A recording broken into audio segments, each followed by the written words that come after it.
250 of these patients will actually experience an episode of symptom, but only 250 will actually visit us at our clinics.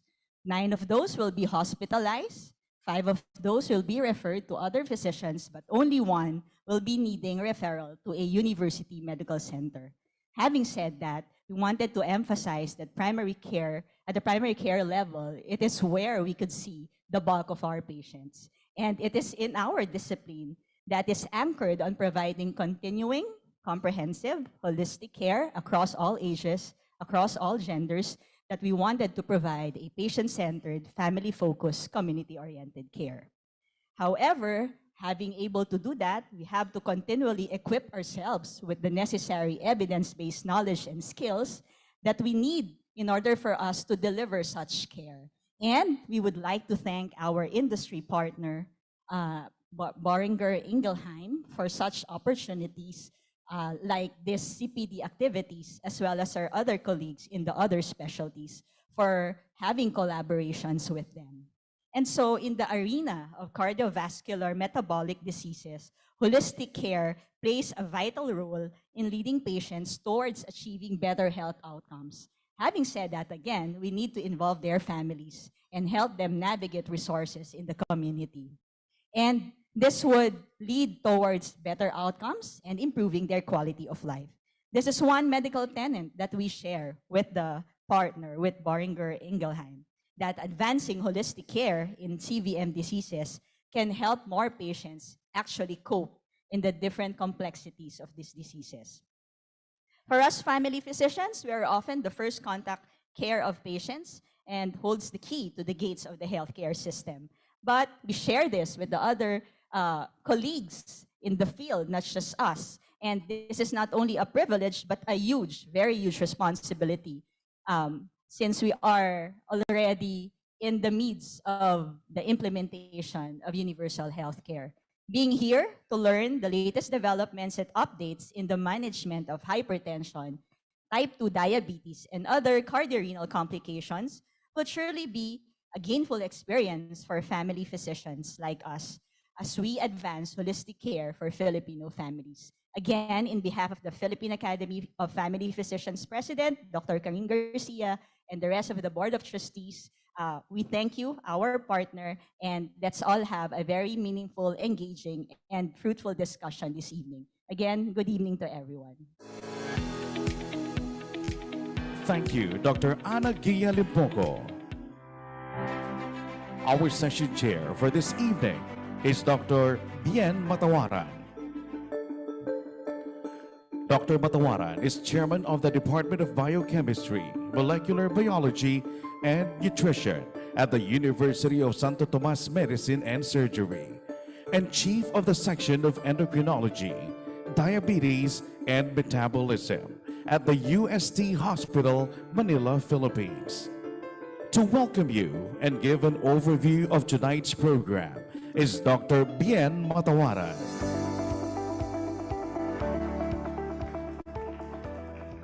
Good evening, everyone. Magandang gabi po. So good evening, everyone, to our friends here in Marriott, as well as our friends who are joining us virtually from around the region. So magandang gabi po sa inyong lahat. So we're here in the Cardiometabolic Congress. So cardiometabolic or CVM diseases represent a leading cause of morbidity and mortality worldwide. And this is considered by the WHO as the epidemic of the 21st century. CVM conditions, of course, include hypertension and diabetes, which, as you know, are common risk factors for cardiovascular disease. Fortunately, various scientific studies in more recent years have allowed us to provide more holistic care to health patients living with CVM diseases through continuously advancing therapeutic options, as well as evolving guidelines to design to improve overall disease management. So for tonight, we will be treated because we have invited an esteemed panel of speakers to share their experience and expertise with us. So for tonight, we have this agenda, the CVM Congress over the years and beyond, improving patient outcomes from guidelines to practice. So we'll be hearing from Professor Thomas Unger, Current Guidelines in the Management of Hypertension, Where Do ARVs Fit In, and Hypertension and AF, a Conundrum. We'll be hearing from Dr. Janaka, New Approach to Type 2 Diabetes Management. Do DPP-4 inhibitors like linagliptin still fit in? And he'll talk about prevention of cardiorenal complications in type 2 diabetes. We'll have a panel discussion and a question and answer portion after those two important talks, and we'll be inviting as well our nephrologist, my teacher, Dr. Oscar Naidas, as part of the panel. And of course, we'll be hearing from our partners from the Philippine Academy of Family Physicians, Dr. Limuel Anthony Abrogena. Okay, so to start our session for tonight, let me introduce a patient case. Okay, so I was tasked to talk about one illustrative case of hypertension and diabetes. So these are my disclosures, and we are presented with Carol, a 65-year-old housewife who was lost to follow-up. After missing a year of consult, she claims to be compliant with her medications. She's a known diabetic and hypertensive with current blood pressure of 145/90, BMI of 23 kilograms per meter squared, with non-proliferative diabetic retinopathy. Her laboratory results prior to this consult, so prior to missing her consult, was an FBS of 110 milligrams per deciliter and an HbA1c of 6.7% with an EGFR of 51 mils per minute. So in this current consult, she came in with this recent blood test, which showed an elevated FBS of 147 milligrams per deciliter, now with elevated HbA1c of 7.7% and a low EGFR of 31 mils per minute and urinary albumin creatinine ratio of 598 milligrams per gram. She's currently, prior to this consult, or she continued her medications on sulfonylurea, glimepiride at 3 milligrams once a day, metformin at 2 grams daily, with losartan at 100 milligrams daily, amlodipine at 5 milligrams, atorvastatin at 20, and aspirin at 80 milligrams. So in this patient, upon seeing her in this current follow-up, it is very important that we do address several parameters that will eventually reduce diabetes complications. And in the American Diabetes Association standards of care, it is very important that for this case as well, that we do address hyperglycemia.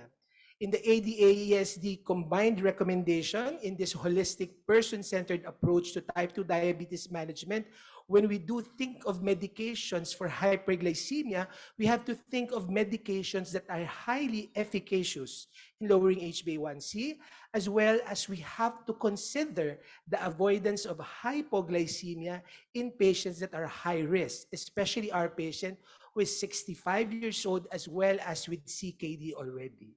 And with that being said, it is very important that in choosing glucose-lowering agents in patients with type 2 diabetes and CKD, that will look at the current medications of Carol.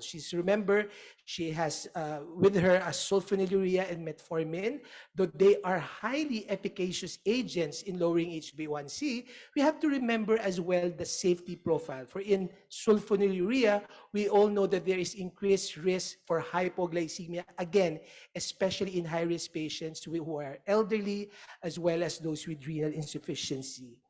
And with choosing those anti-diabetic agents, we of course have to think of other agents that may be as efficacious, but may be better with regards to safety, especially on hypoglycemia risk.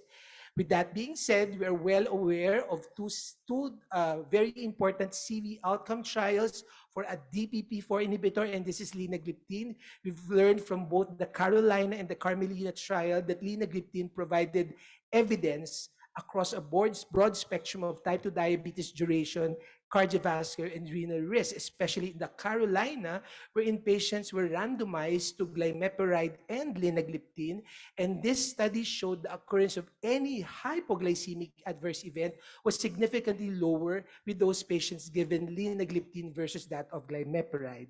And if you look at the composite endpoints, key secondary sustainability endpoints, we see that more patients were able to reach an HbA1c target of less than 7% without need for rescue medication, without weight gain of more than 2%, and without moderate to severe hypoglycemic episodes compared to those patients given glimepiride. And this is why it is also important that if we do compare linagliptin to other DPP-4 inhibitor, it is quite simple to use, mainly because we do not need to adjust the dose depending on the GFR of the patient. So if you look at different evidence of different DPP-4 inhibitor, we now have a DPP-4 inhibitor like linagliptin that is proven to be safe in patients with multiple risk factors and even for those with established cardiovascular disease, and some data with regards to renal protection. So going back to our patient who is already on metformin, in the KDIGO guidelines for patients with type 2 diabetes and CKD, that we have to remember that if you have patients with EGFR of less than 45, that you have to reduce the dose of metformin or even discontinue for those with EGFR of less than 30 mils per minute. But aside from that, we can also give agents that may be cardiorenally protective, and that would include your SGLT2 inhibitor. So in the recent ADASD guidelines, it says that SGLT2 inhibitor with primary evidence of reducing CKD progression should be given in those patients with CKD, and the use of SGLT2 inhibitors in people with an EGFR of more than 20 mils per minute is highly recommended. Once initiated, should be continued until initiation of dialysis or transplantation. We saw in the EMPA-REG trial the benefit of empagliflozin versus that of placebo with regards to reduction in the 3-point MACE. But more than that, we also saw significantly reduced relative risk of incident or worsening nephropathy, favoring empagliflozin versus placebo in the EMPA-REG trial. In addition to it significantly producing a slow decline in the EGFR versus that of placebo. But more applicable to our patient who already has CKD, we have in the EMPA-KIDNEY trial the benefit of empagliflozin at 10 milligrams, even for those patients with EGFR of between 20 to 45, as well as those patients with EGFR of between 45 to 90, and urine albumin to creatinine ratio of more than 200 milligrams per gram. And this is also the combination of these two agents would address 5 out of the 8 core defects of hyperglycemia in patients with diabetes. So that's hyperglycemia. But aside from that, we also have to, of course, target BP lowering or blood pressure. And in the KDIGO guidelines as well, it is very important that we start our patients with diabetes and CKD RAS inhibitors at maximum tolerated dose. This is very important because several studies have shown that only about a third of patients are given the maximum doses of RAS inhibition. And this is true even for those patients with CKD and diabetes mellitus. In the 2022 and 23 ADA guidelines, they highlighted that in patients with CKD who have more than 300 milligrams per gram urinary albumin, a reduction of 30% of greater in milligrams of urinary albumin is recommended to slow chronic kidney disease progression. That is why it is very important to control blood pressure and maximize doses of our ARBs and ACE inhibitors, reaching a target of less than 130 millimeters mercury for most of these patients. And we can achieve that when we use medications, especially antihypertensive agents with long plasma half-life like telmisartan, because it has been shown that compared to other ARBs like valsartan and losartan, the long half-life of telmisartan translated to superior BP reductions compared to these other ARBs. And in the on-target trial, for those patients with diabetes with target organ damage, it has shown that it is beneficial in targeting this group of patients. So when I go back to our patient Carol, we revised some of her medications, now using a DPP-4 inhibitor together with an SGLT2 inhibitor and choosing another ARB for blood pressure control and increasing our statin for cardiorenal protection. Okay? So that is our takeoff case for this morning. And let me introduce our speaker to really talk about in detail management of hypertension, as well as management of diabetes. So to start our first session on current guidelines in the management of hypertension, let me please welcome Professor Thomas Unger.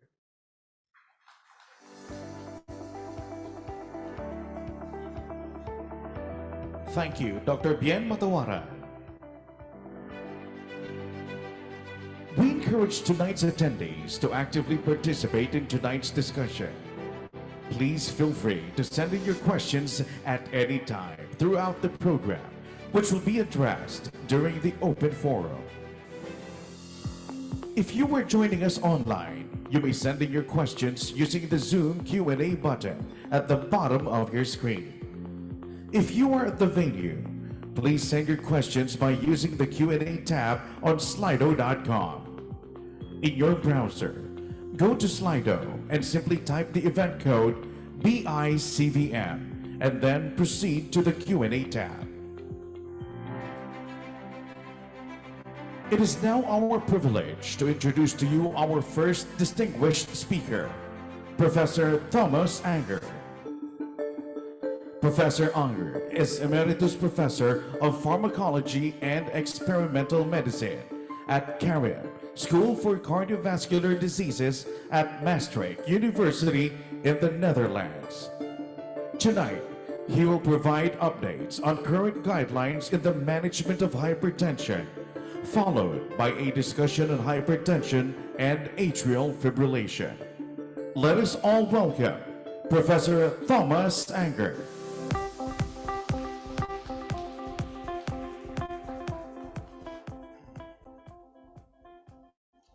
Well, ladies and gentlemen, good evening. It's a pleasure to be here.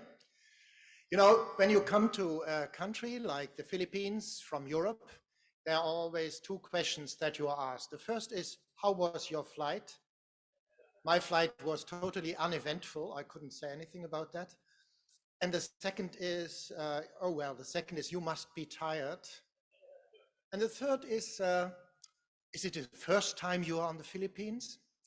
So I checked my passport and I found out it's the fourth time that I'm in Manila. So it's not the first time anymore, but thank you very much for the invitation. Right, today, as already announced, I will introduce you to something absolutely new, and this is hypertension management. You will say, well, we have heard so much about that over the years, but there's still some facets which you may not familiar with. So let's talk a little bit on guidelines and the management of hypertension, and of course, where do the ARBs or the SARTANs come in? And we start in the 13th century in Padua, in Italy, and you see they had a university there already, and there is the professor teaching, and we have all the students there, and we have also the young doctors or older doctors, as you can see. And now they discuss things. My dear friends, what shall we discuss today? Hypertension, of course, there's one. The other, well, this guy is always sleeping away, you can see that. And he says, oh, the silent killer, I've heard so much about that. Hypertension is a global burden, we have heard about that also here in the Philippines, and we need to know more about recent guidelines and about the best drugs for treatment of hypertension. Well, what is the situation? Hypertension is really a global burden. I don't say anything new to you. This is a paper a couple of years ago in circulation. In 2010, there were about 1.4 billion hypertensive people in the world. And interestingly, in the high income countries, it's only about 350 million, but in the low and middle income countries, it's more than 1 billion. So this is where the music plays, not so much in the high income countries.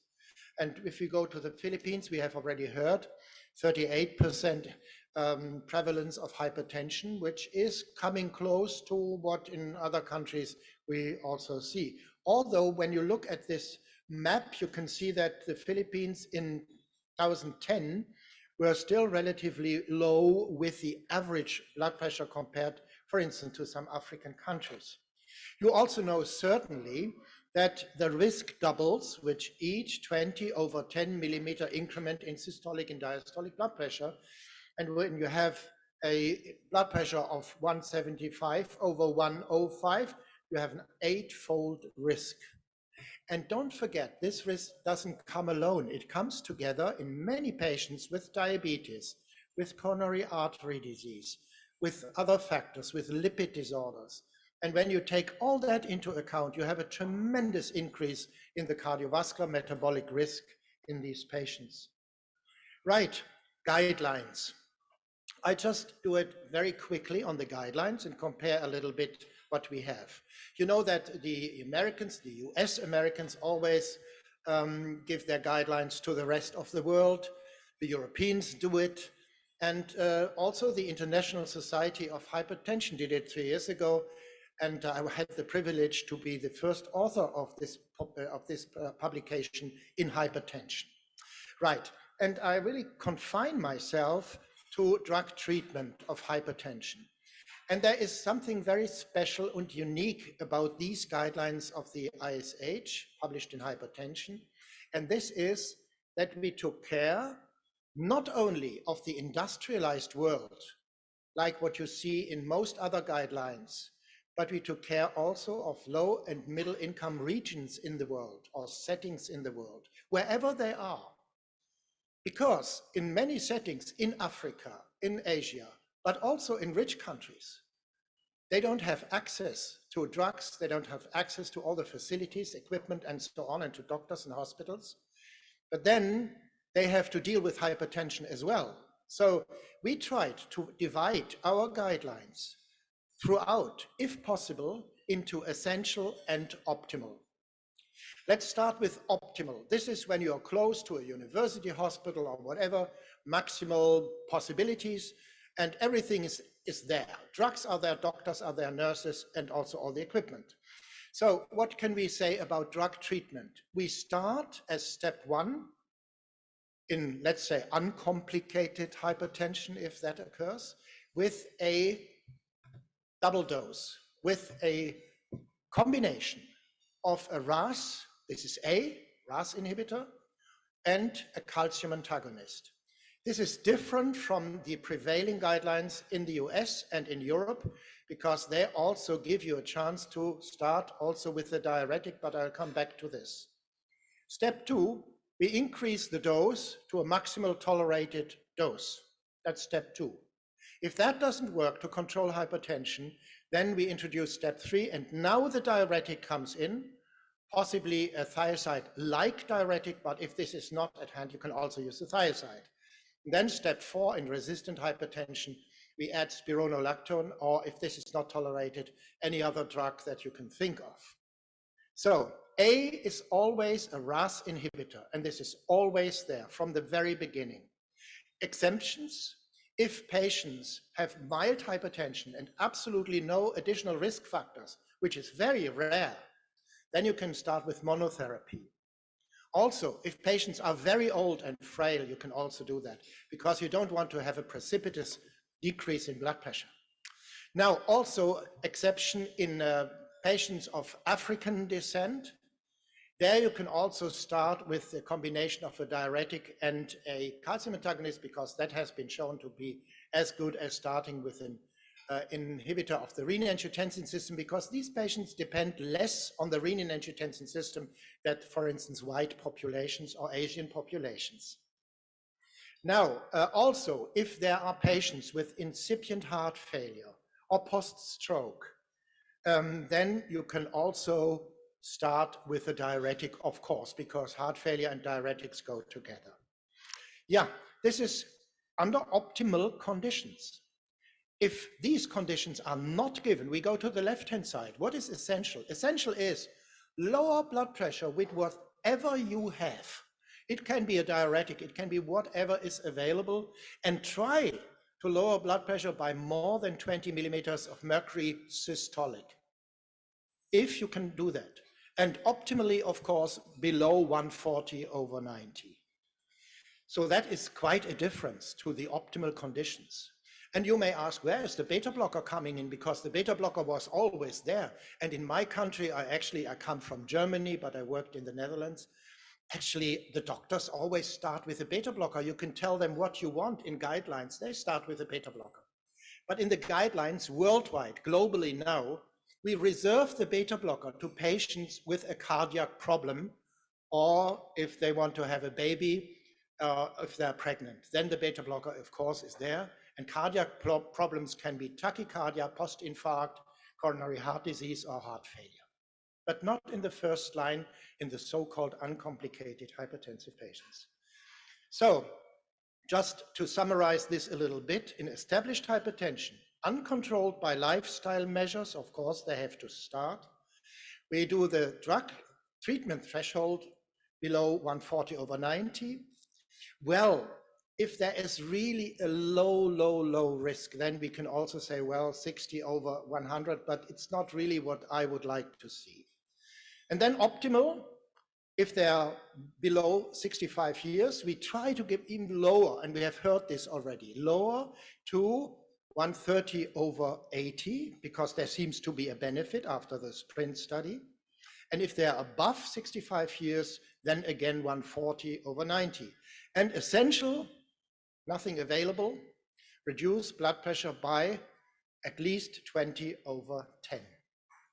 So what do the European guidelines say to this? Basically, these guidelines, what the Europeans have published, are from 2018. They are now preparing new guidelines, which they will release in June this year. I have seen the new guidelines as an external reviewer. There is nothing really new in these guidelines. So what did the Europeans say? And they very close to the ISH guidelines, but the difference is here, you can see already, a diuretic is still in the first line. Otherwise, very similar, also applicable to diabetic heart patients and so on. So there isn't much of a difference, only that they don't have the second step, which means that you increase the dose to maximal tolerability. They don't have that. Otherwise, very similar.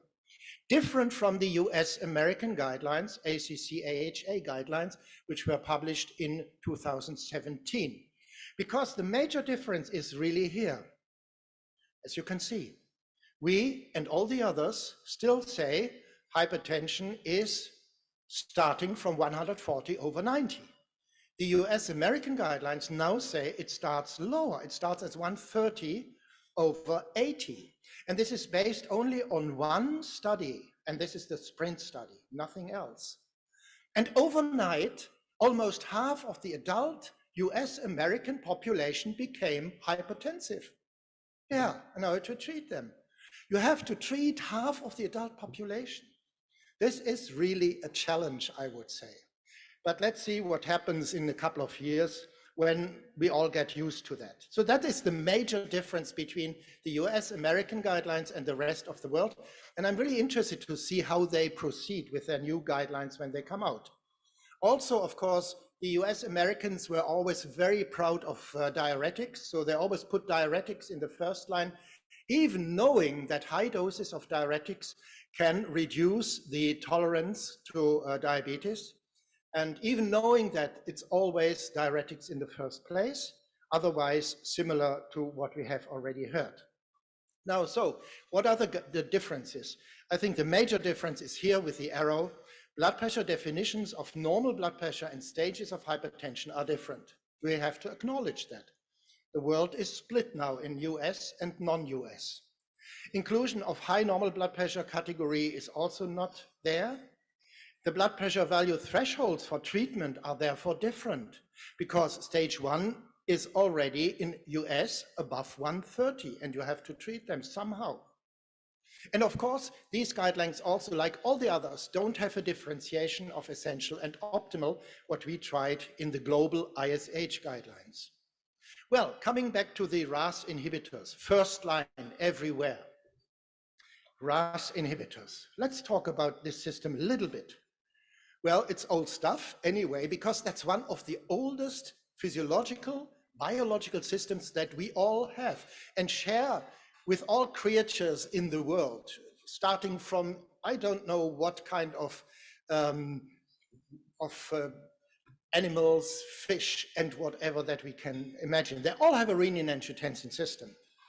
So it's a physiological hormonal system, and there are incidents where we need it. For instance, if we walk through the desert and for 8 days and we have nothing to drink, We are really happy to have a renin-angiotensin system which preserves water and salt.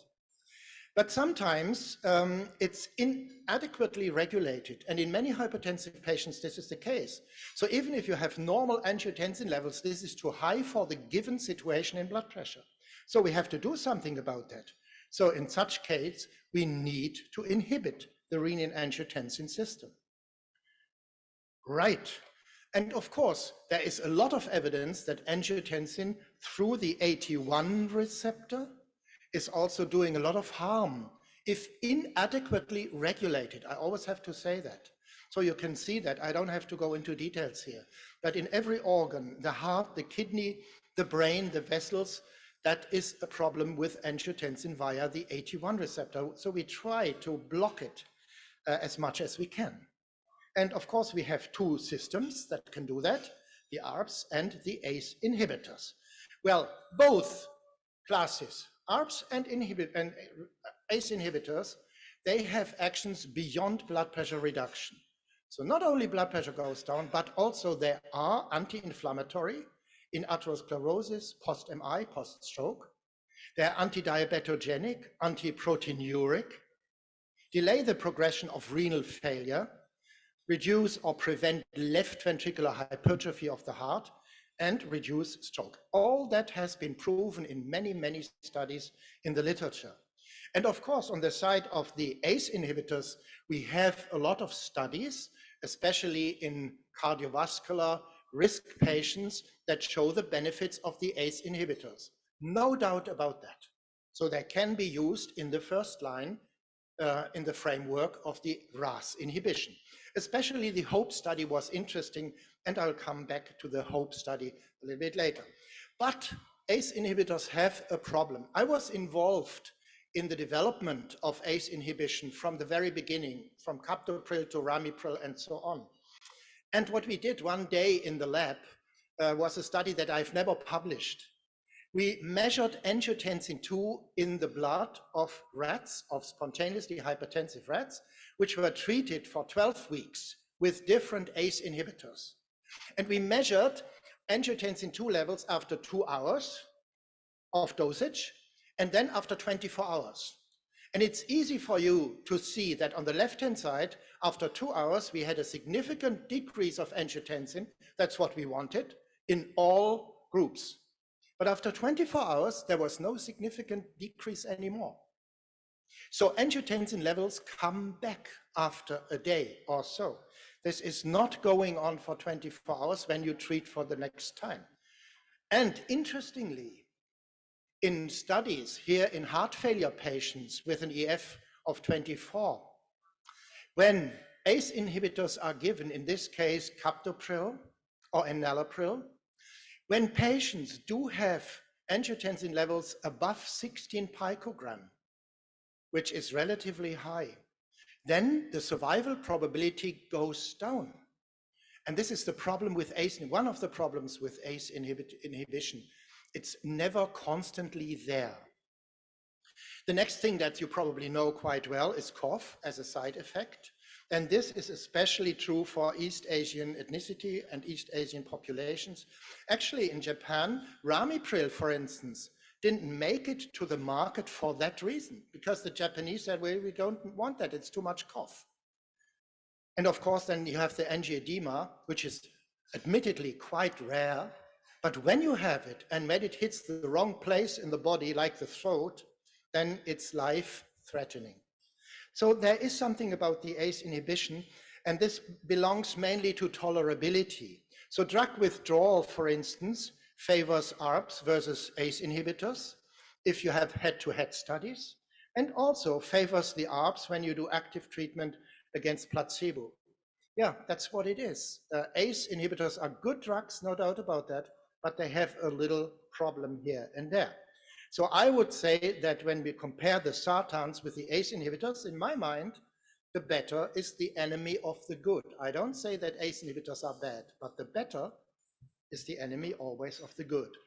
And so my former boss at the Pharmacology Institute in Heidelberg, actually Franz Groß, he was instrumental in the first antihypertensives that you see on the left-hand side of this curve. And he died, unfortunately, relatively early, when the ACE inhibitors had just come to the market, but before the 81. So I actually followed up a little bit with the 8 inhibitors. And I think when you approach the ideal drug class, and ideal means the balance between efficiency and tolerability, then the 81s have a little advantage over all the others.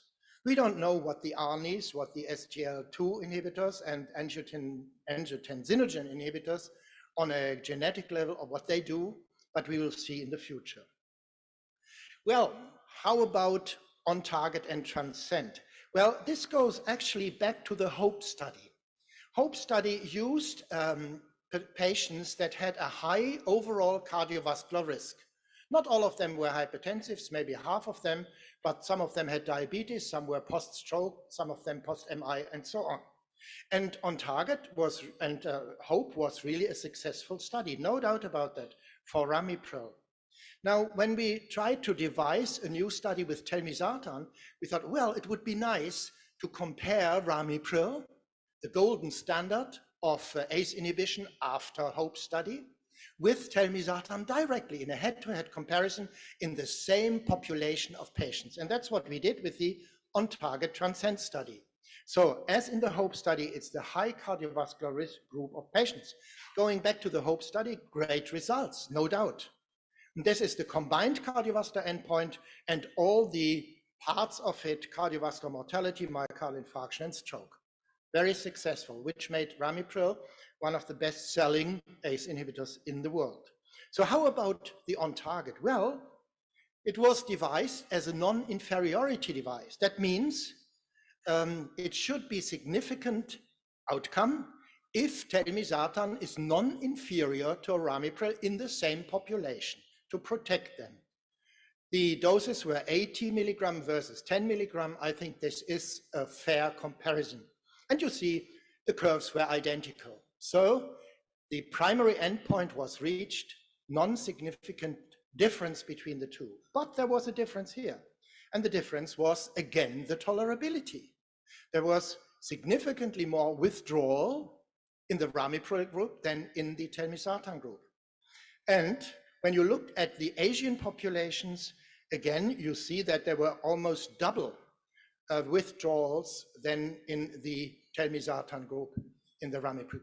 So, yeah, it's again the tolerability. But then there was something else, and this is frequently neglected.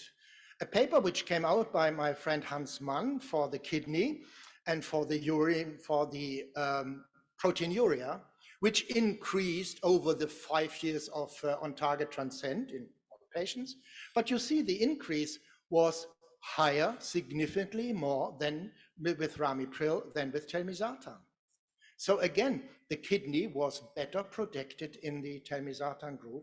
And this is frequently not shown.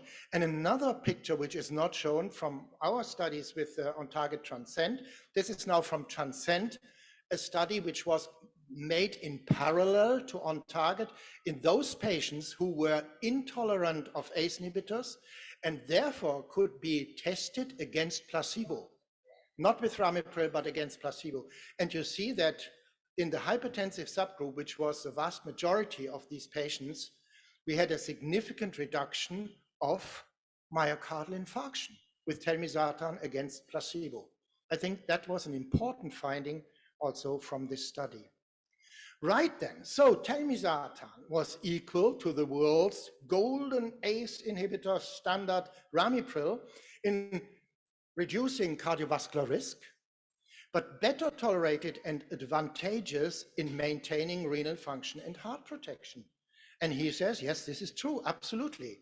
In this respect, telmisartan is quite special. So finally, what is then special about telmisartan? We have already heard with a patient case presentation that telmisartan is longer acting and so on, but why is this the case? And this is the case because of this. Telmisartan has a chemical moiety which goes directly into a pouch, which is shown by the arrow, which the other sartans don't do. They only bind to another pouch, which telmisartan does as well, but not to the second one.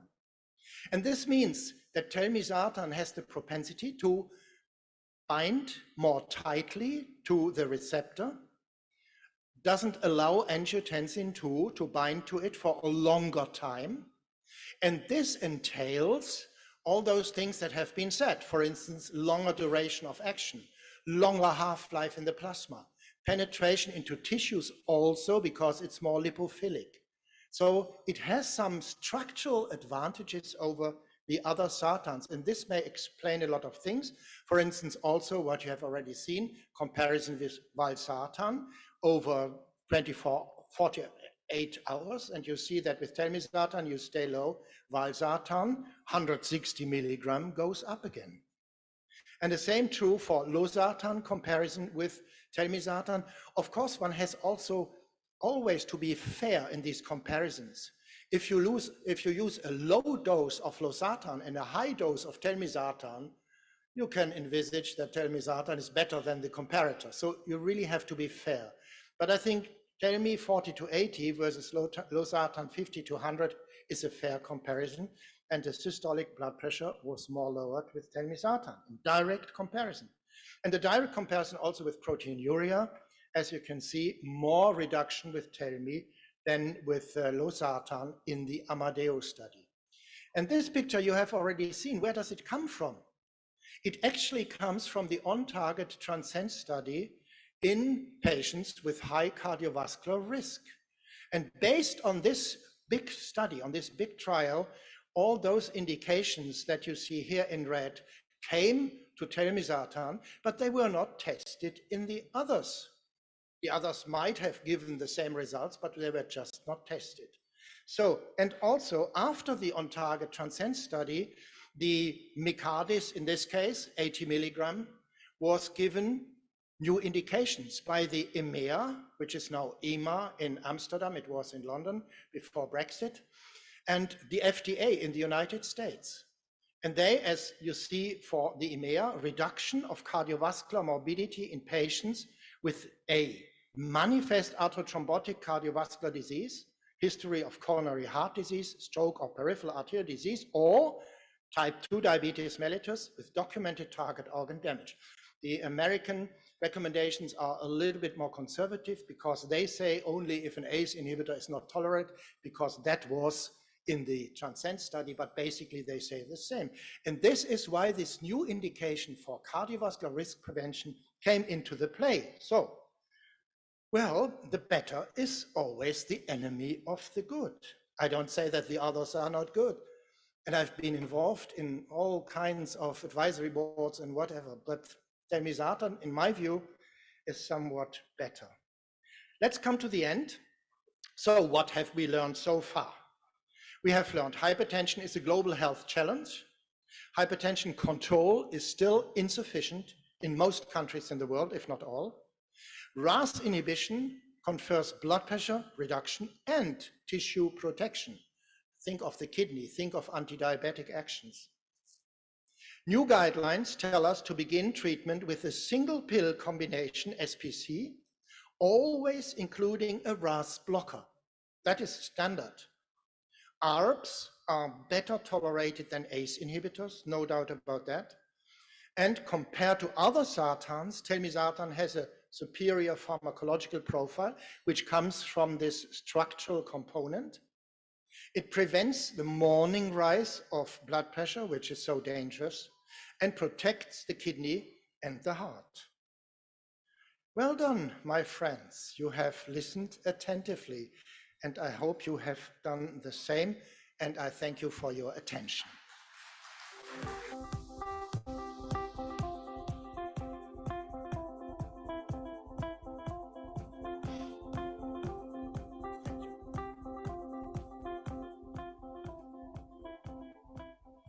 So, you have to endure me another time. I'm sorry about that. I wasn't really aware that I had to do this talk, but I was given this challenge, very short notice, I must say. Now, atrial fibrillation is a very, very challenging topic and a complicated stuff. And I try to guide you a little bit through that, but relating mainly if not exclusively, on the relationship between atrial fibrillation and hypertension. I'm not going into other fields. This is something for the rhythmologist in cardiology, and I'm not a rhythmologist in cardiology. Right, so now we are not in Padua, we are in Paris, in Europe, at the Sorbonne, which was also funded in the 13th century. Old university, and you see the professor, again, the students on the left on the floor, where they should sit, and then the doctors, not yet professors, but want to be professors, on the right-hand side. So they are in discussions, and mind you, in this case, now they don't talk about hypertension, they talk about atrial fibrillation. So AFib is a serious condition which can lead to heart failure and stroke, and also to death. In 2010, 10 million people had atrial fibrillation in Europe alone, so quite a number. AFib goes along with hypertension. That's the question. Now let's see what we have in the literature. Atrial fibrillation is the most common sustained arrhythmia encountered in clinical practice. It is associated with a significant increase in thromboembolic complications, for example, stroke and thromboembolism. Loss of synchrony between atria and ventricles leads to continuous atrial and ventricular mechanical dysfunction, followed by the development of heart failure and decreased functional capacity. Patients with AF also report impaired quality of life if they actually sense their atrial fibrillation. Because one of the problems is that many patients don't really know that they have AFib, like many patients don't know that they have hypertension or diabetes. Some of them, of course, have palpitations and other irregularities which they sense, and then they go to the cardiologist. So now, how does it come to atrial fibrillation and hypertension? Well, hypertension has certain conditions, sequelae, as we call it. So the increase of thickness of the left ventricular wall, we call that cardiac hypertrophy or left ventricular hypertrophy. Then the stiffness, and I'll show you a little bit later on how this stiffness comes about. And then the diastolic dysfunction of the left ventricle. Hypertension can do all that. Think of HFpEF, cardiac failure. And then it goes a little bit further, and then you have an increase in left atrial pressure. The wall thickness is increasing in the left atrium, and other things happen in structural, I show you. And the left atrium enlarges. And this alone is already a possibility for atrial cardiomyopathy. And when you have this cardiomyopathy in the left atrium and in other parts of the heart, then you have a very complex structural and also architectural change in the heart, which then leads to disruption of the normal rhythmogenesis and conduction, and opens up to sources of heartbeat that come from different regions of the atrium, for instance, around the pulmonary veins. In the on-target study, Paolo Verdecchia also did a study, a post-hoc study, and showed that when the blood pressure goes up, systolic blood pressure, and when the pulse pressure goes up, then you seem to have a correlation with the incidence of atrial fibrillation. Not true for the diastolic blood pressure. Well, this doesn't prove that hypertension is causing AFib, but at least we have a close relationship. And I promised you to show you a little bit what happens in the heart. If you go to the left bottom, you see normal heart structure. That means you have the cardiomyocytes, you have the fibroblasts, and you have the intracellular matrix. That's quite normal.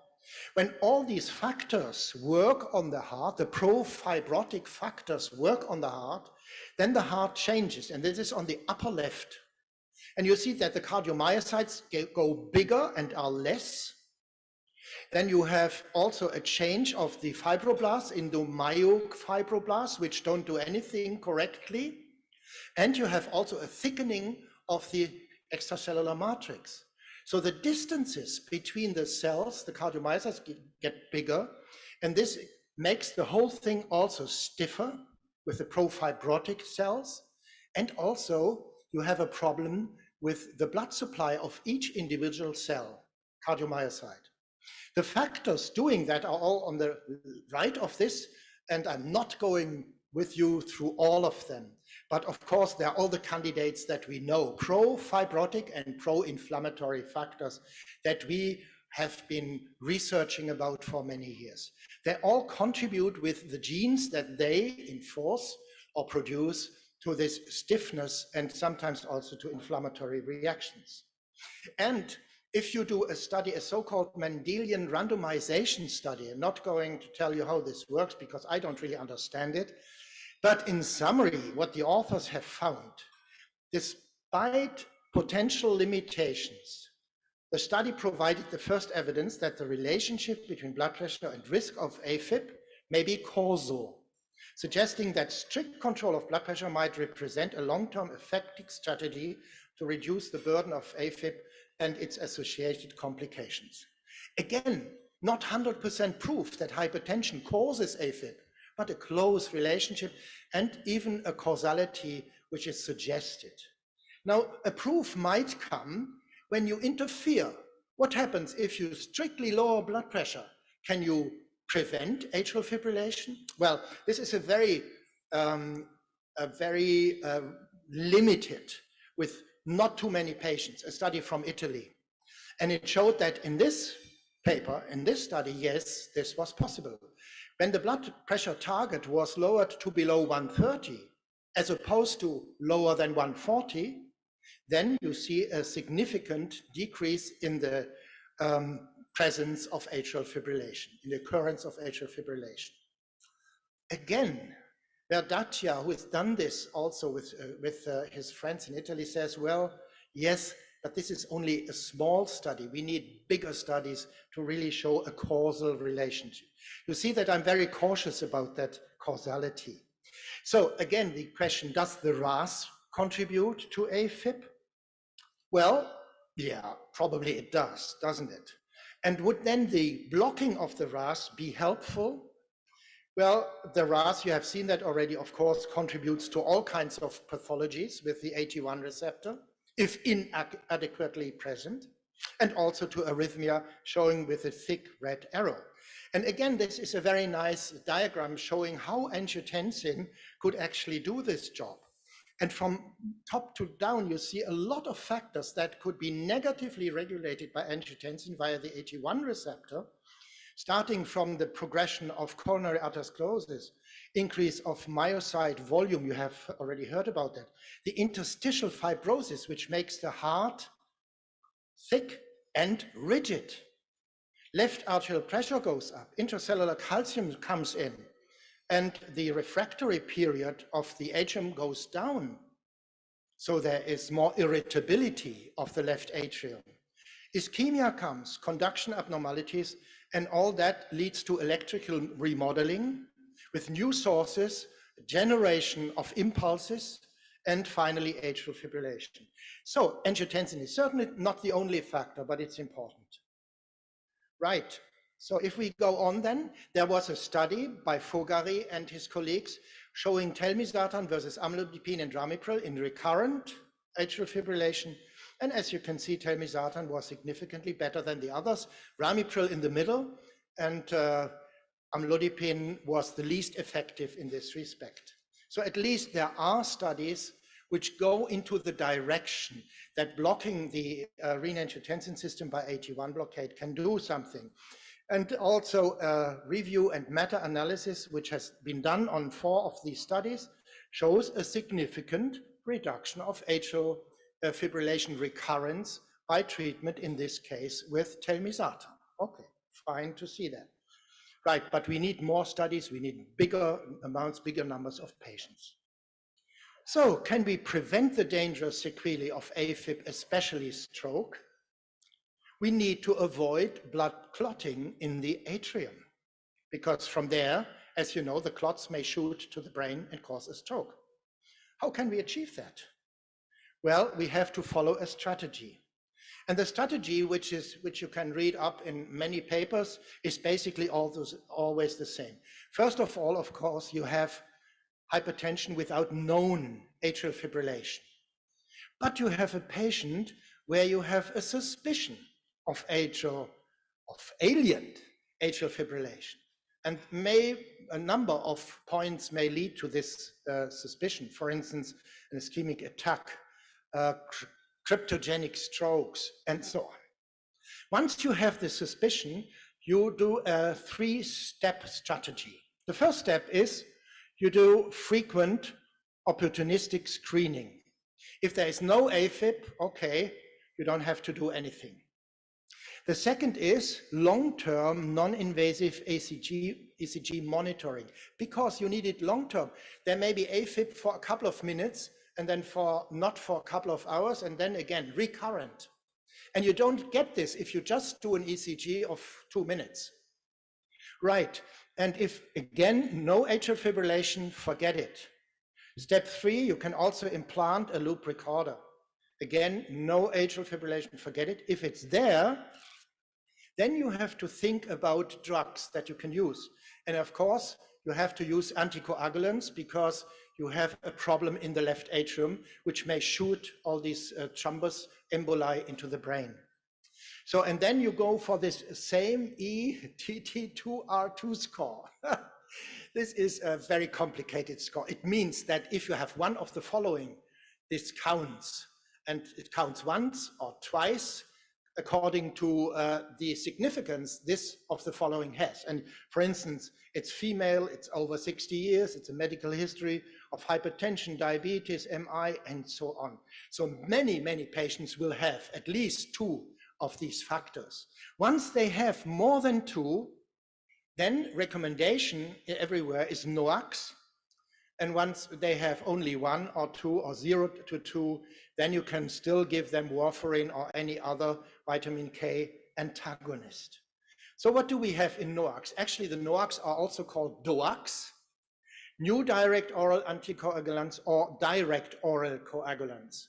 Some societies rather want the direct oral coagulants because what is new in some years, right? So we have dabigatran, we have rivaroxaban, we have apixaban, and we have edoxaban. Dabigatran is the only one which directly inhibits thrombin. All the others inhibit factor 10. So a basic difference between dabigatran and the others. So how does it do against warfarin? And that is quite interesting. If you use a high dose of dabigatran twice a day, then you are better off with respect to stroke, and you're equal with major bleeding. And major bleeding and stroke prevention, this is the balance that you have to strike with any drug that is used in this respect. If you use the lower dose of dabigatran, 110, you have a better effect than warfarin in major bleeding, but the stroke reduction is the same. So again, the balance, high dose, low dose.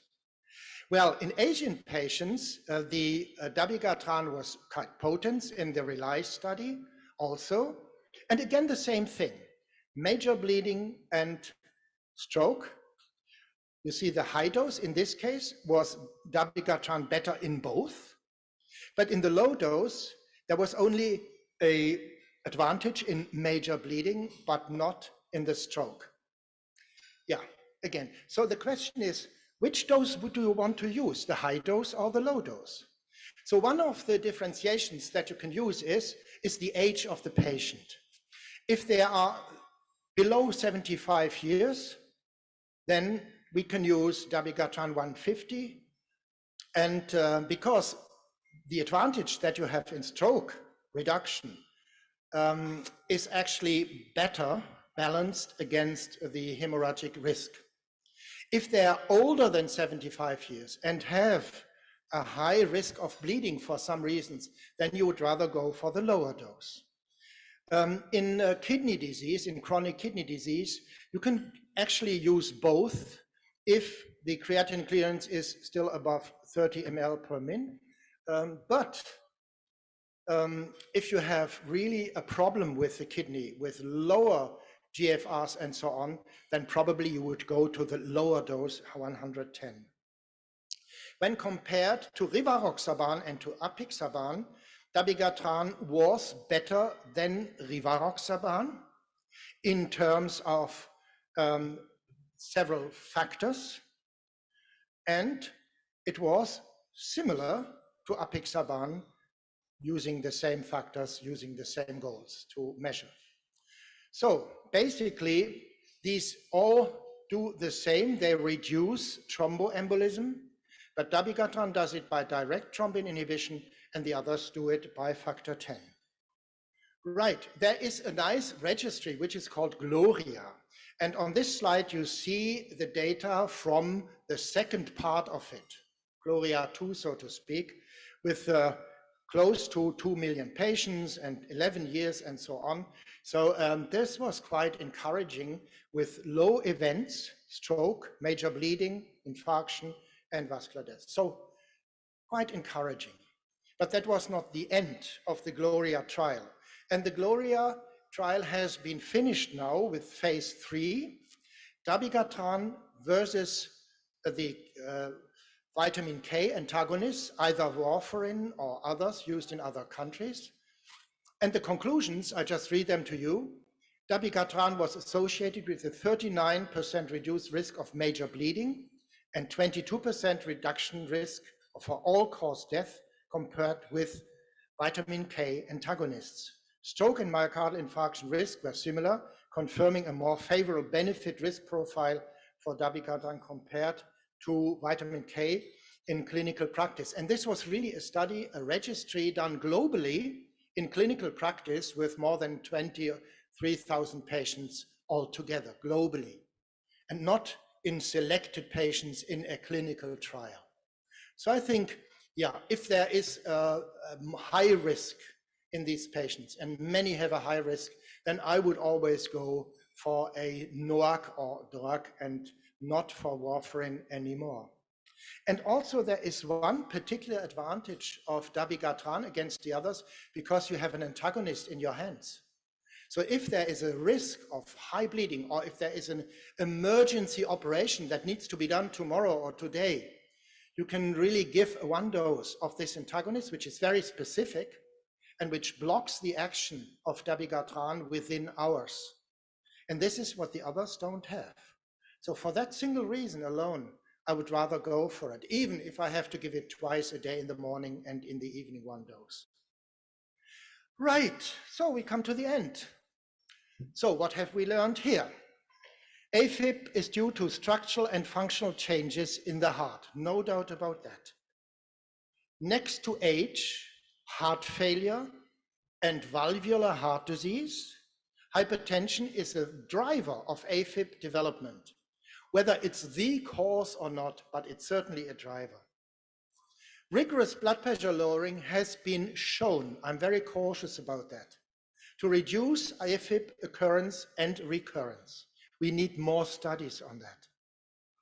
And telmisartan has been shown to reduce AFib. Also here, we would like to have confirmations in larger studies. Stroke can be prevented by NOACs. Dabigatran is superior to warfarin and rivaroxaban. If necessary, its actions can be blocked by a specific antagonist, and this is a major advantage over all the others. So again, well done, my friends. You have hopefully listened attentively, and I hope that you learned a little bit, and I thank you for your patience.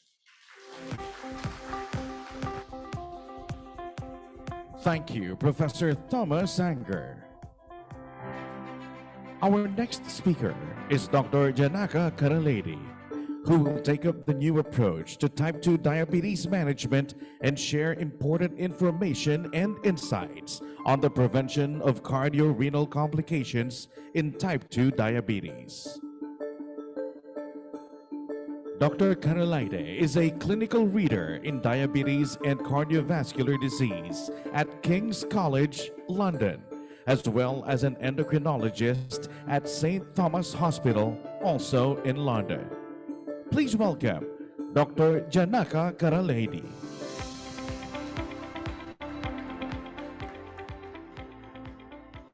So, thank you very much. It's my great pleasure to be in the Philippines again. It's my third trip, but I'm always amazed by the kindness, the hospitality, and the welcoming nature of people in the Philippines. So it's a great pleasure to be here. So I'm going to speak about new approaches to the management of type 2 diabetes, and specifically in this very challenging, complex world where there are so many guidelines and so many choices. When I started medical school, diabetes only had 1 or 2 drugs to choose from, and now we have so many choices. And it's about where do DPP-4 inhibitors such as linagliptin fit in the modern management of people with type 2 diabetes. These are my disclosures. So I'd like to start with a picture of my hospital. This is what it looked like about 500 years ago. It was made for the poor people of London who could not afford healthcare. The church and charities created hospitals to look after people who could not afford to pay for doctors. And this is Guy's and St. Thomas's Hospital in London. It has changed over time, like many cities in the world. And I now work in one of these buildings, but unfortunately, it's not the beautiful building called the Shard, which is a 5-star hotel and a Shangri-La. I work in the less elegant building to the right, which is still a tall building, but that's Guy's Hospital. I can see the Shard across where the other half, the better half, live, if you like. But I look after people with diabetes who have advanced kidney disease and cardiovascular disease, and I run clinics mainly for people on dialysis and transplantation with complications of diabetes. I also work at St. Thomas's. These are 2 hospitals that are joined together, and this is a nice morning walk where I have Big Ben guiding me, and we were talking about punctuality, and Big Ben never lies, so it's very good if the junior doctors don't turn up on time for the ward round. I have a second opinion that the clock that is always 100% accurate. And here I do clinics mainly for people with cardiovascular disease and heart failure. And we are very fortunate that we are well resourced. We are a very well-funded hospital. People do not pay for healthcare in the UK, but many of our competitors say that the reason you are well-funded is that the Parliament is opposite on, so that's the River Thames and that's Westminster Bridge, and the nearest hospital to the politicians is St. Thomas's. It's less than 1 minute on an ambulance, so there's a conflict of interest by location where we offer the best care in the UK. So what I want to really focus on is the 3 S's, and it's simplicity, safety, and success, and how linagliptin can offer this to people with type 2 diabetes. So managing people with diabetes can be challenging. We have to look at so many factors to decide the optimal therapy to give results in terms of HbA1c lowering, getting patients' diabetes well controlled, but we need to look at the impact on weight, the cost of medications, the side effects of medications, the long-term safety. And it's really about simplifying this approach, and something we can practically use therapies such as DPP-4 to simplify this rather complex and challenging scenario of looking at therapies for people with type 2 diabetes.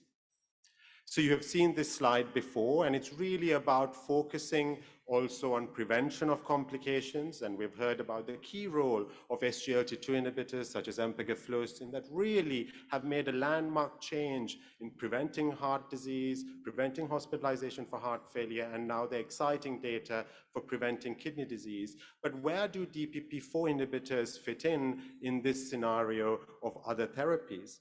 And they still have a very important role, because what we do in diabetes, we start a therapy, but when the glucose level is suboptimal or we need to improve glucose level, we have the opportunity to add DPP-4 inhibitors on top of existing therapies, or where certain therapies may be contraindicated. So DPP-4 inhibitors such as linagliptin are a valuable resource that we have to improve glucose control, but also, as you will see, give us the confidence of using therapies safely in high-risk populations.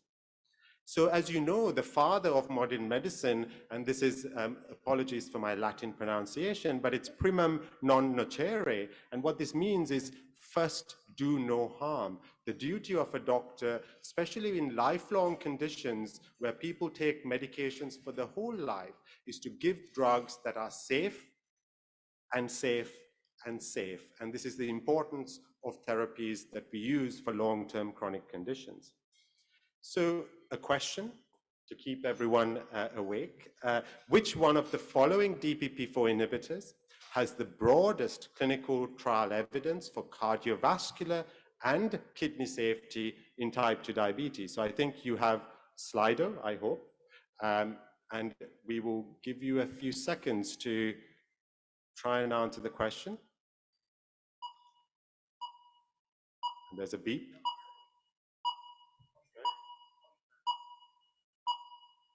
Okay, so it's a very conclusive answer, and the answer is, if you moved, is linagliptin. If we stop the voting now, and the answer is linagliptin. Cardiovascular and renal safety is only proven by linagliptin.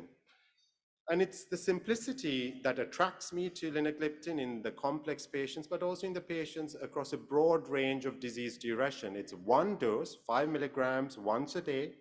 It can be taken in people with short duration of diabetes, long duration of diabetes, in the young person with diabetes, in the older person with diabetes. You can take it any time of the day, once a day, across a broad range of people, irrespective of their body mass index, irrespective of their duration of diabetes, kidney function, and background anti-diabetic therapy. And as you will see in this slide, the group, if you like, with the most ticks, if you like, in terms of not only reducing HbA1c, but giving us the confidence of safety from cardiovascular outcome trials, as you can see across all these many DPP-4 inhibitors that we have, and we have new ones in Asia, in the UK and in Europe, and in the US, we do not have gemagliptin and teneligliptin because they have not passed the rigorous safety standards for the FDA and the EMA because they haven't done the cardiovascular and renal safety trials. But linagliptin, as you can see, has the evidence to support its use not just for glucose lowering, but also giving us the confidence of cardiovascular and renal safety on a single dose across a broad range of patients, irrespective of kidney function. And if you look at the reduction in HbA1c, all DPP-4s are pretty similar in how they work in terms of lowering of HbA1c. They are comparable in terms of reduction in HbA1c. What we do know is that in younger people in London, we have a huge problem of young people developing type 2 diabetes. And I was speaking with some colleagues from Boehringer Ingelheim. The youngest patient I have on dialysis with type 2 diabetes is age 34. Younger and younger people are developing type 2 diabetes at a young age, very aggressive phenotype. And what we have is therapies that need to work in the young, but also in the older, more frail patients. And we can see the benefits of linagliptin irrespective of the age in the younger person, but also in the elderly, more frail patient, we get good reductions in HbA1c. And also, irrespective of recently diagnosed person or someone who's had 10 to 15 years of diabetes, linagliptin consistently delivers reduction in HbA1c, irrespective of the duration of diabetes. And in people who are slimmer, people who are more overweight, and people who are more obese, irrespective of the body mass index, you can offer linagliptin to give a consistent reduction, and the benefits of reduction in HbA1c are independent of baseline, and that's why the p-value is there, is non-significant. There's no heterogeneity, so you still get the benefits of lowering HbA1c across a range of body mass indices. And what we know, and you saw this slide earlier, is that the efficacy of linagliptin is consistent across all stages of kidney disease. People with diabetes develop kidney disease. Nearly 1 in 2 people with diabetes will get kidney disease. And as diabetes progresses, so does the GFR drop. And here we have a therapy that consistently gives benefits for glucose lowering, irrespective of the baseline kidney function, and the simplicity of not having to keep changing the dose. You give the 5 milligram dose, and the patient continues on it, continuing to get the reductions in glucose and HbA1c reduction. Now, many people say, oh, why does it matter? Do we have to keep adjusting the dose? We can still use this dose. But what people forget is that DPP-4 is an enzyme and is present in every single cell in the body. So when you inhibit DPP-4, you're not only inhibiting in one cell, you're inhibiting it across all the cells in the body. And we need to be confident that we do not have off-target or on-target effects. And what we see here is that sadly, a lot of people, this is in Europe, are using unlicensed doses of DPP-4 inhibitors in people with kidney disease, and we do not know the potential adverse consequences of using this. What we have from a recent trial is from Korea, which showed that the unlicensed use of DPP-4 inhibitors, so using without adjusting the dose of your sitagliptin or your saxagliptin or your alternative DPP-4 inhibitors, the unlicensed use is associated with greater harm. You have greater risks of hospitalization and greater risk of harm. So we should be using, in my opinion, always the licensed dose, and we should always be confident of the long-term safety of these drugs, which our patients take for years and years. So we know, and we saw this slide, that we do not need to adjust the dose. It offers the simplicity across a range of kidney functions. The single dose of 5 milligrams can be used with the confidence, as you will see in subsequent slides, confirmed by robust global cardiovascular and renal studies that gives us the confidence to use this therapy long-term in our patients with type 2 diabetes. I want to focus a little bit about hypoglycemia. Fasting, whether for religious reasons or for health reasons. Many people now fast and use intermittent fasting as a way of losing weight.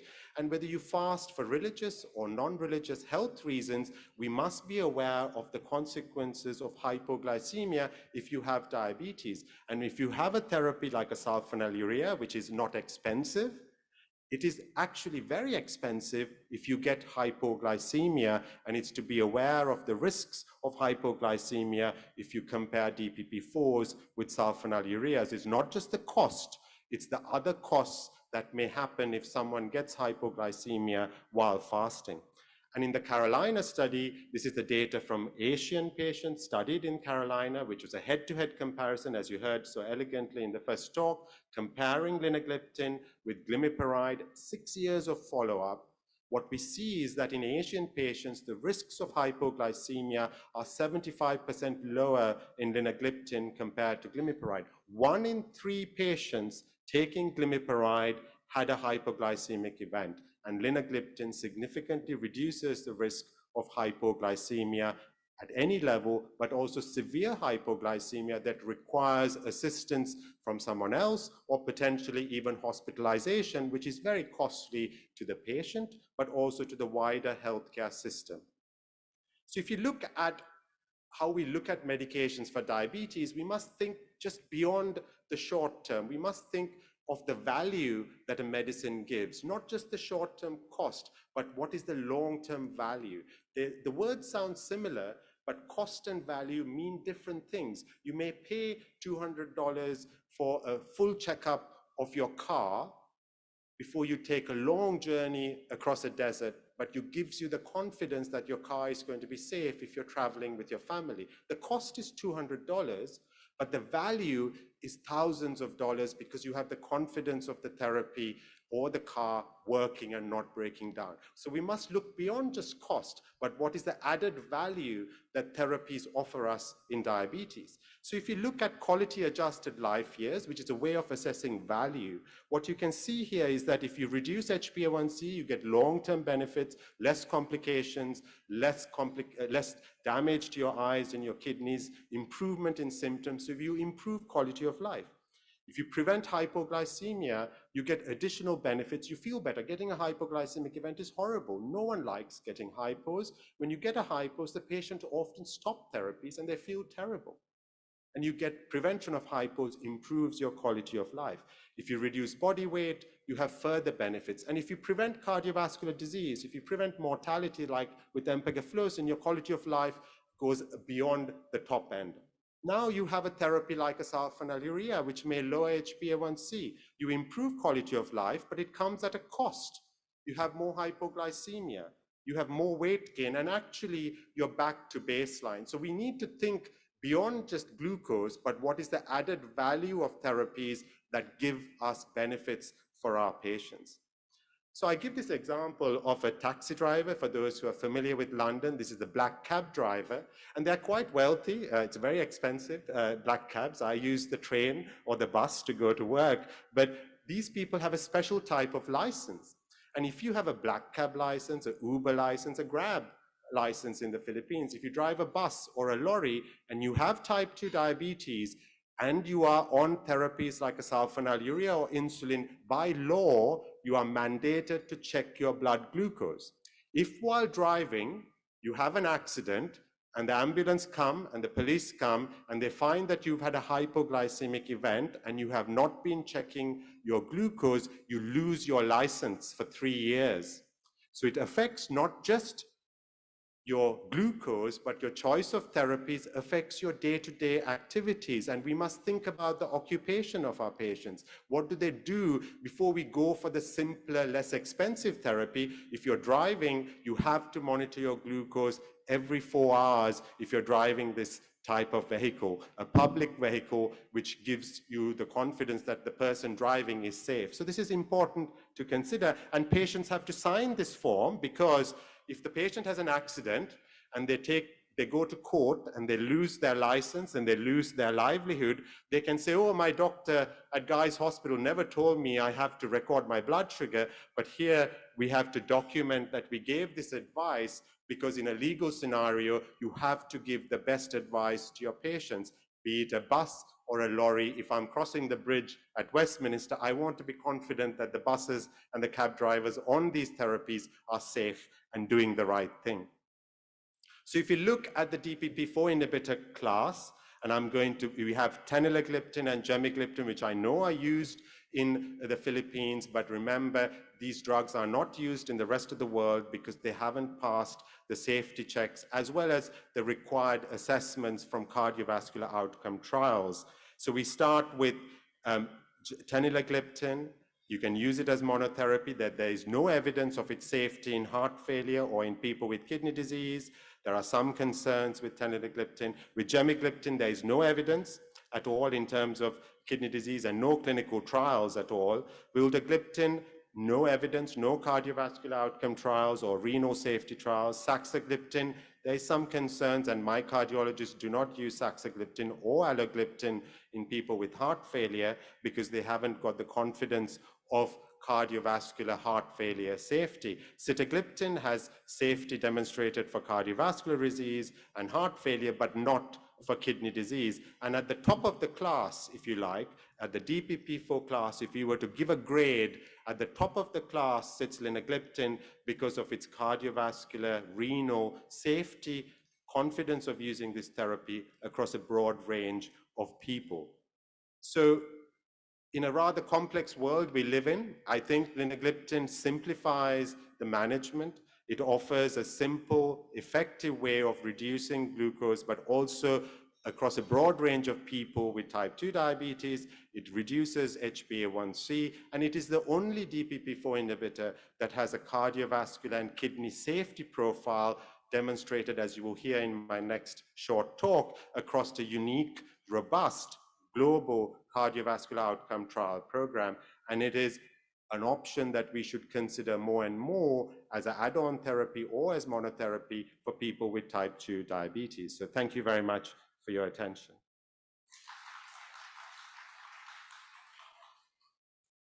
So after a brief pause, we will move on to the second part, and it's really about complications and how we can improve and prevent kidney and cardiovascular complications.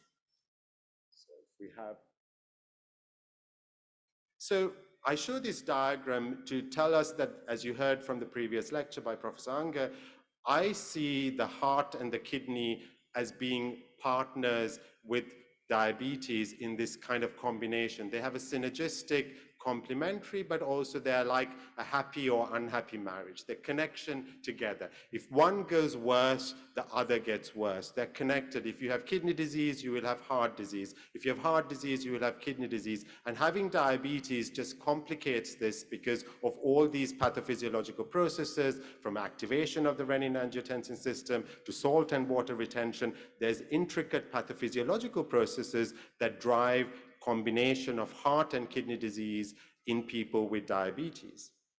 And what we know is that, unfortunately, it is common. As I said, 1 in 3 people with type 2 diabetes will have cardiovascular disease. The global data would suggest that actually 1 in 2 people, it says 40% here, but 1 in 2 people will have kidney disease, and 15 to 20% of people with diabetes have heart failure. So although we have these unique pathophysiologies, when the patient comes to us in the clinic, they are one person and they have all these conditions within themselves, and we need to look at that in that holistic way, but be aware that heart and kidney disease are very common and they sit within the same individual. And if you look at common admissions and diagnoses, kidney disease, heart failure are the commonest manifestations, even in people who have well-controlled glucose. So we need to think beyond the glucocentricity. Even in people who have good control of HbA1c, they still sadly have heart failure and kidney disease. And in our hospital, the people who spend the longest on the wards are the patients with foot disease. And then after that, it's the patients with heart failure who keep coming in and into hospital and out and back again. And once you have heart failure or kidney disease, this has a huge impact on your quality of life, but also on the health economics and the cost of healthcare. So we know that we have to have a multifactorial approach. We talked about antihypertensive therapy. Lifestyle is so important in terms of diet, exercise, salt reduction, lipid lowering, smoking cessation. Smoking is bad for the heart, but did you know it's also terrible for the kidneys, and it's devastating for the eyes of people with diabetes. People who smoke will have progressive hypoxia and lose eyesight at a faster rate than people who do not smoke. So it's not just the cardiovascular impact of smoking, but the impact on the eyes and the kidney. And then we have these new therapies that we add on to RAS inhibitors. As you all know, the SGLT2 inhibitors that really help people prevent kidney disease and heart disease. So we heard about hypertension, blood pressure, type 2 diabetes, kidney disease. These are all interconnected, and you heard about the value that telmisartan offers in terms of simplicity and effectiveness and 24-hour coverage with good data for organ protection. And in parallel, linagliptin also offers benefits for the kidney. Blood pressure is one of the most important factors for kidney disease progression. And here we see this is proper GFR. This is not eGFR. This is old-fashioned proper GFR measured by chromium EDTA. And what we see here is the loss of GFR per year. So if you have poorly controlled blood pressure above 170, your patient is losing 10 mils per minute per year. So they can drop from 40 to 30 mil of GFR in 1 year. So controlling blood pressure is one of the most powerful tools we can offer, not only for the stroke and the cardiovascular disease, but also to protect the kidney. Once you have a patient with chronic kidney disease, managing glucose can be quite challenging. Many drugs, you have to adjust the dose. You heard about metformin, you heard about the other DPP-4s, which you have to adjust the dose because drugs are eliminated by the kidney. This is one of the key functions of the kidney. As your kidney function declines, your clearance of insulin drops. So once your GFR goes below 20, if you're injecting insulin, your insulin stays in your body for 30 to 40% longer, has a longer effect, and you're much more likely to get hypoglycemia. So if you have advanced kidney disease, you have to look at reducing the doses of insulin, which is in your body for longer. When you have uremia and acidosis, this makes your body more insulin resistant. And many people forget the importance of the kidney to make glucose. The two organs in the body that make glucose are the liver and the kidney. And if you do not have kidney function and you have advanced kidney disease, you do not make glucose. So these patients are at very high risk of hypoglycemia because you cannot produce glucose to compensate when it's required. And we know that it can be challenging, and we should really avoid hypoglycemia, which is very common, and also many of our patients have heart disease. And what this slide shows is that once you have chronic kidney disease and diabetes, your risks of hypoglycemia are nearly double compared. So the strongest risk factors for hypoglycemia are obviously using drugs like sulfonylureas and insulin, but it's your age and your kidney function. And once you have kidney function failure, your risk of hypoglycemia is nearly double. So if we have a complex case here, I've chosen a complex patient, heart failure with preserved ejection fraction. He's 67 years old. He has diabetes for 12 years. He's got CKD. He drives a taxi. He's not keen on injectables. These are his current medications for his heart failure. And he's got diabetes. He's on metformin. So he's got type 2 diabetes. He has heart failure. He has kidney disease. He drives. These are his HbA1c. It's risen over the last year. His blood pressure is relatively well controlled. His kidney function is stable. And the question is, in this person with heart failure, he's already on empagliflozin to give him the heart and kidney protection. So what do we add on next to improve his HbA1c? He's got the platform of empagliflozin. We do not stop it. We continue the empagliflozin because of its cardiac and renal benefits, but we see that his HbA1c has risen and he has chronic kidney disease, and we need to improve his glucose. And the question is, what next? And I think it's a free text, so hopefully short answers rather than long answers. What would you do next in terms of a suitable next therapy for his diabetes? HbA1c rising, already on empagliflozin. What should we do next? What are the choices in terms of therapies? So it's either you could look at adjusting his dose of metformin, which I wouldn't do. You could add injectables, you could add sulfonylurea, you could add a DPP-4 inhibitor. And really, it's the role of DPP-4 inhibitors in this scenario in terms of not only intensifying the treatment, but offering a safe and successful way of doing it. So if we move to the next slide. So what we have here is someone on a SGLT2 inhibitor. We want to improve their glucose.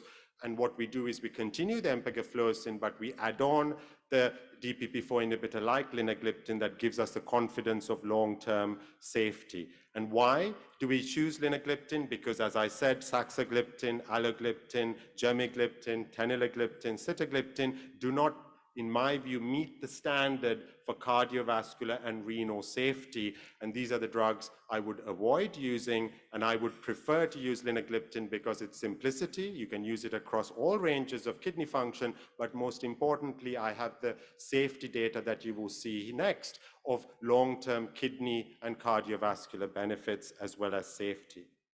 So I'm going to briefly summarize these two key trials very briefly. If we look at the trials for Carmelina, which was a high-risk population with chronic kidney disease, safety in terms of cardiovascular outcomes. You do not see gemagliptin, you do not see teneligliptin on this slide, or vildagliptin, because they have not had the cardiovascular outcome trials to demonstrate cardiovascular safety. If you look at heart failure, you can see that we avoid saxagliptin, we avoid alogliptin because they may be associated with the increased risk of heart failure. But in Carmelina with linagliptin, we have the confidence that it's safe and does not cause any harm to high-risk patients like those with kidney disease. And this is some interesting data from Carmelina. This is hospitalization for heart failure. So I was speaking with one of your colleagues from who works in Philippines, and I see younger and younger patients, especially of Asian origin, often Filipino healthcare workers who have moved and worked in London, presenting with heart and kidney complications. And if you're Asian, your risk of heart failure and kidney disease is nearly double someone who is Caucasian, and you get it at 5 to 10 years earlier. And in this small study, a sub-analysis, we can see that hospitalization for heart failure in Asian patients was actually lower with linagliptin in the Carmelina study. And also in those who did not receive insulin, you see some benefits for heart failure hospitalization in a sub-analysis of the Carmelina. Small numbers, but important nonetheless in a high-risk population of people with kidney disease, diabetes of Asian origin who were evaluated in Carmelina. So when I show this slide, people think there's an error on the slide. There isn't anything that's been missed. The reason there's a big question mark is those other drugs do not have the kidney data. They do not have the confidence of renal safety. The only DPP-4 inhibitor that has renal safety is Carmelina in the Carmelina trial, where linagliptin demonstrated benefits for albuminuria reduction, but also confidence in renal safety.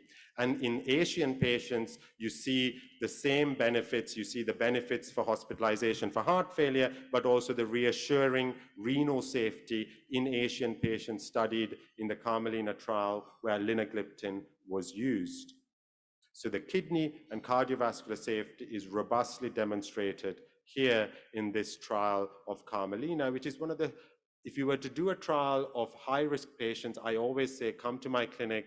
The kidney patient is the patient who has lots of heart failure. They're the patient who has lots of complications. So if you can demonstrate safety in a kidney patient, you are very confident that this is a safe drug in lots and lots of high-risk patients, because the kidney patient, sadly, has lots of complications and reduced life expectancy, high risk of heart failure, high risk of hypoglycemia, high risk of everything. But here, linagliptin demonstrates safety in a very high-risk population, gives me a lot of confidence to use this therapy in my day-to-day practice.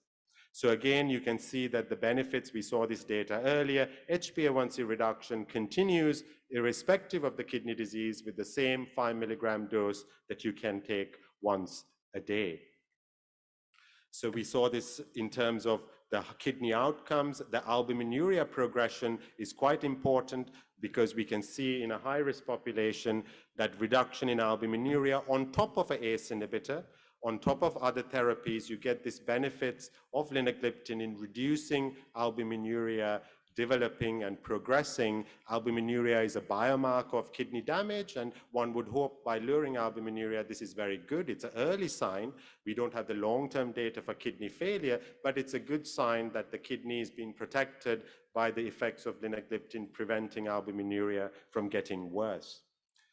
And we look at Carolina again very briefly, and I will just highlight the risks of hypoglycemia and also the safety in the Carolina study. This is patients who were evaluated over 6 years. It's the longest trial for DPP-4 inhibitors, and it's the only trial that compared a DPP-4 inhibitor with another drug called an active comparator. So in this study, we have the confidence of cardiovascular safety, but we can also see benefits for hypoglycemia. You saw this slide earlier, the 75% reduction in hypoglycemia. If you translate this to numbers of events, you're preventing 50 to 60 hypoglycemic events per 100 patient years. So this is not a small number. You're actually preventing hypoglycemia in the daytime, in the nighttime. 1 in 3 patients on a sulfonylurea will get hypoglycemia, and linagliptin offers a 75% reduction in hypoglycemia in this population.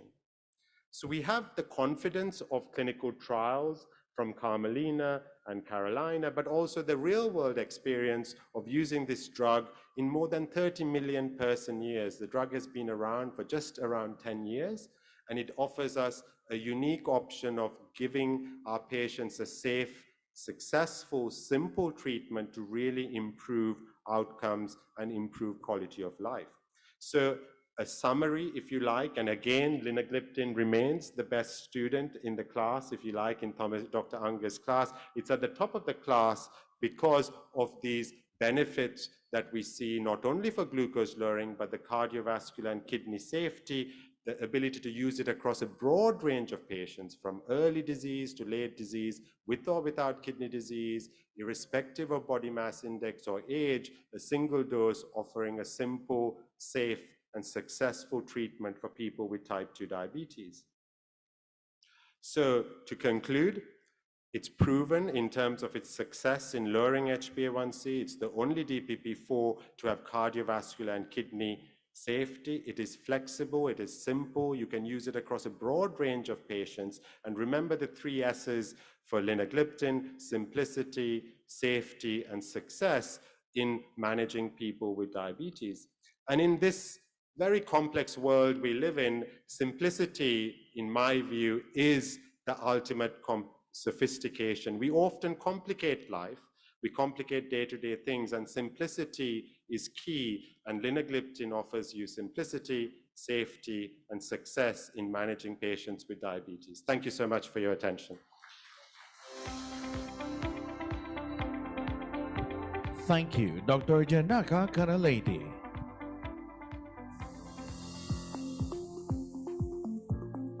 We will now have a panel discussion and Q&A. Please be reminded that if you are joining us online, you may send in your questions using the Zoom Q&A button at the bottom of your screen. If you are joining us on site, you may continue to send your questions by using the Q&A tab on slido.com. In your browser, go to Slido and simply type the event code BICVM or scan the QR code flashed on screen. And then proceed to the Q&A tab.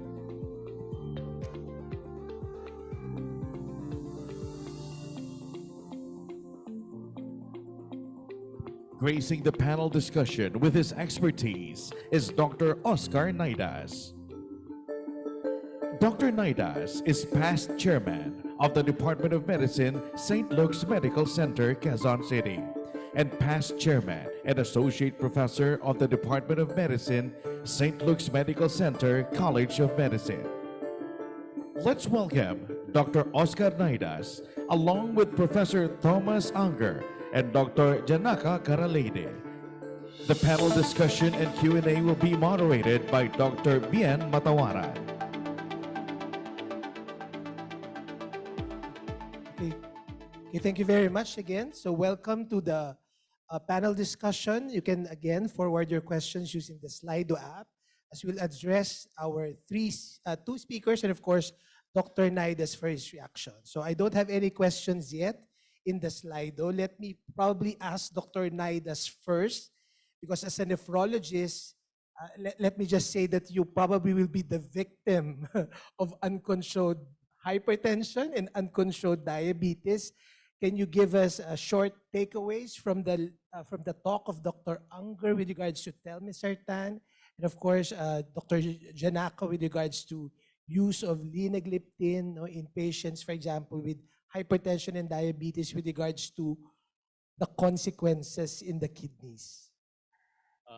First, just to recall the presentation of Professor Hanaka on the relationship of blood pressure control and the rate of decline of kidney function. So it's very evident that if we do not control the hypertension, you have a faster rate of decline of kidney function, reaching end-stage kidney disease, requiring dialysis or kidney transplantation. And thus, that's very important. And as a follow-through, the presentation of Professor Unger, of all the blood pressure pills that are available to us, it appears, it's very evident that an ARB, although it is same effectiveness as the ACE inhibitors, ARBs would have the advantage of its being more tolerable. And if it's more tolerable, patient will stay on this ARBs, particularly telmisartan.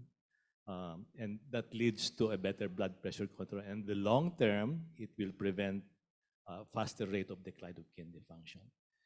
And of all the ARBs, there was overwhelming evidence that telmisartan outperforms the other ARBs. What I do remember is the reduction of albumin excretion is far better in the telmisartan therapy compared to losartan following the Amadeo trial, wherein they compared telmisartan and losartan among patients with hypertension. Their blood pressure was more than 130 milligrams, and their baseline urine protein creatinine ratio is 700. So at the end of a year, there was more reduction of albumin excretion, about 30% in the telmisartan group versus 21% in the losartan group. So you have to have a better blood pressure control, and to achieve that, you have to use a a very long-acting ARB, telmisartan, which also will cause a significant reduction of the albuminuria, at least 30%, because that's the key number. You must achieve a 30% reduction of the albuminuria in order to equate a significant reduction of important clinical outcomes like um, dialysis and kidney transplantation.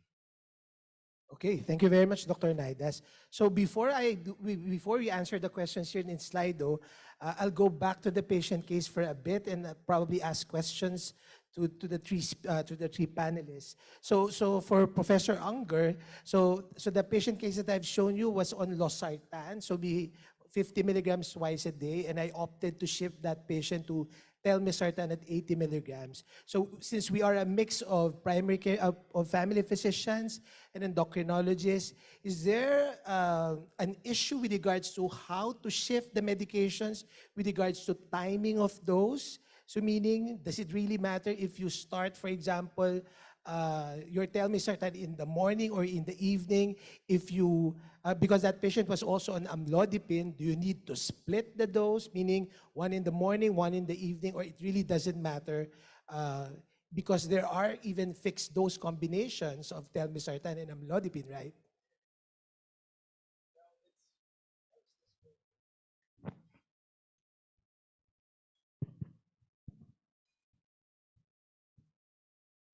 Yeah, oh, this is working. Well, evening or morning dosing. This depends and has been shown very nicely with the calcium blocking agents. If you use very short acting like nifedipine or nitrendipine, then you're better off if you give a morning and an evening dose. That has been shown in many trials. But if you use a long acting calcium antagonist like amlodipine or lercanidipine, you can use a morning dose and that's enough. You don't have to give an evening dose. The same is similar for the ARBs. Losartan is relatively short acting, so 2 doses of 50 would be rather preferable to 1 dose of 100 in the morning. With telmisartan, as I have shown, even after a forgotten dose on one day, the next day, you still have the lowering of blood pressure of, let's say, 8 millimeters of mercury or so. So it stays down and it's what we call a forgiving dose. So you don't have to give it in the evening. 1 dose in the morning is enough in this case. Yes, Professor. Yeah, so I think and it's also offering the flexibility. I think the most important thing is the patient taking the tablet. Number one, whether they take it in the morning or the night, they have to first take the tablet. But for the kidney patients, I also worry about that escape of the blood pressure overnight. So we may give telmisartan in the morning, but we may also give amlodipine in the evening, just to make sure that early morning surge is controlled. And when I'm trying to get very good blood pressure control, I find that a lower blood pressure is better tolerated through the night when people are lying in bed and asleep. And if they're working in a hot country or they're working on their feet, it may be better then to sometimes dose the blood pressure if you're trying to get to 130 over 80 or below. So I often use nighttime dosing, but it's whatever time the patient takes the tablet is first and then the next step. Yeah. Especially more so for very hot countries like the Philippines, right? Dr. Naidas, any comment on how you do the dosing for example, telmisartan and amlodipine? Just to agree with Professor Tanaka. It doesn't matter whether they take it in the morning or the evening, as long as the patient takes it. And if he takes in the morning, he takes it in the morning. Then that is supported by the TIME trial recently published in the Lancet. Shows that take it in the morning and the evening, it doesn't matter. The same cardiovascular benefit. Okay. So again, going back to the patient case, to Professor Janaka, with regards to, you've mentioned several times hypoglycemia. So in the case that I presented, she was initially on glimepiride and actually shifted to linagliptin. How important is it for those patients who are at higher risk? So she's 65 and she has CKD, right? So why should we be afraid of hypoglycemia aside from just the symptoms, right? So if you speak to patients or you've had a hypoglycemic event yourself, it's horrible. Number one, no one likes getting a hypo. You feel like your life's going to end. Your heart goes faster, you sweat, you get dizzy, you can have a fall. And you feel bad, number one. Patients who feel bad after taking medicine stop lots of medicines, even the good ones. So we need to prevent hypos for how patients feel. But also, hypoglycemia is bad for your heart. And when you have kidney disease, or even if you don't have kidney disease, if you have type 2 diabetes and you drop your blood sugar, your QT interval prolongs, you have cardiac arrhythmias, your plaques and your thrombus, all these other processes get worse. So hypoglycemia is terrible in terms of how you feel and your quality of life, but also long-term it has cardiovascular events. And also if you're driving or you're working and you collapse and you fall on the road, there are hopefully these things never happen, but in the real world, they do happen. And it's to prevent those unfortunate consequences. And if you have kidney disease, your risk of hypoglycemia is 2 to 3 times greater than if you don't have kidney disease. Yeah. The cardiologist is raising his Well, hand. I agree on all of that, but my question as a non-diabetologist, why do we still use sulfonylureas? Why do we still, in hypertension, we don't use reserpine, we don't use guanethidine and all those ancient drugs, which were helpful in the beginning 40 years ago. But now we have better ones. And why don't we just skip the sulfonylureas? I think it's because we have to be conscious of the economic climate of the world and the cost of medicines when people pay out of pocket. And sulfonylureas are less expensive, and they're the least expensive compared to modern drugs. But what I wanted to highlight in my talk is, don't just think about the short-term cost. Think of the value of the medication, because it may appear cheaper, but if you have to monitor blood glucose, if you have to do extra blood glucose test strips in the UK, blood glucose test strips are expensive, and they're not cheap in other countries as well. So there's additional costs. And if you get admitted with a hypoglycemic event, the ambulance costs money, coming to the hospital costs money. If you have to stay overnight, it costs money. So think beyond just the cost of the medication, but of the value of the medication. And I agree, we think about cost, but not always the value when we choose drugs. I think that's very important, because even in the ISH, you mentioned about optimal and essential treatment. So I think in diabetes, we also should somewhat individualize with regards to resource settings, now with regards to what are the recommended medications for such. We'll probably try to address the questions in the Slido app. So we have the first question. Can you flash the first question on Professor Unger? How long can DOACs be used in patients with newly diagnosed AF? Well, I could make it short, lifelong. Because the problem is silent AFib. AFib that is patent, which you don't see on a normal ECG, but which is still there and may have a recurrence here and there.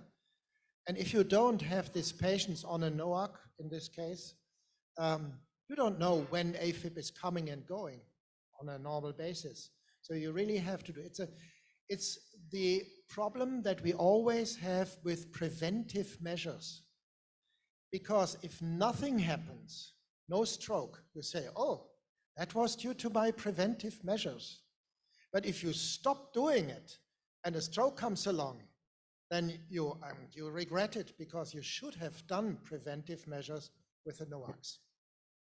So I think I'll just add to say that it's important to find out what the cause of the AF is. Someone who's newly diagnosed, there may be a reversible cause, and often in many countries we would offer electrical therapy in terms of reversing the cause, but there are also modifiable causes of new onset AF, and it's important to clarify that diagnosis before putting someone lifelong, because it may be a reversible condition so if you don't look for it, I always tell my juniors, you will never find it. So you have to look for the reversible causes.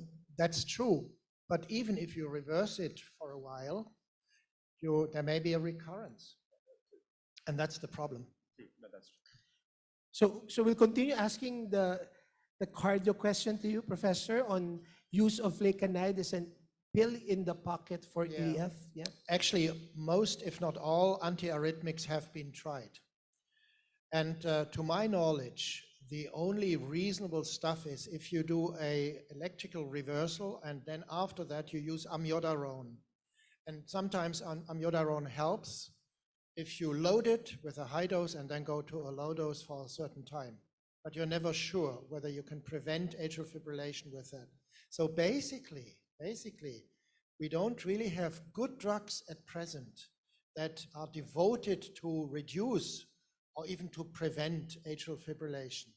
Although with rigid blood pressure lowering, we can do something in this direction. Okay.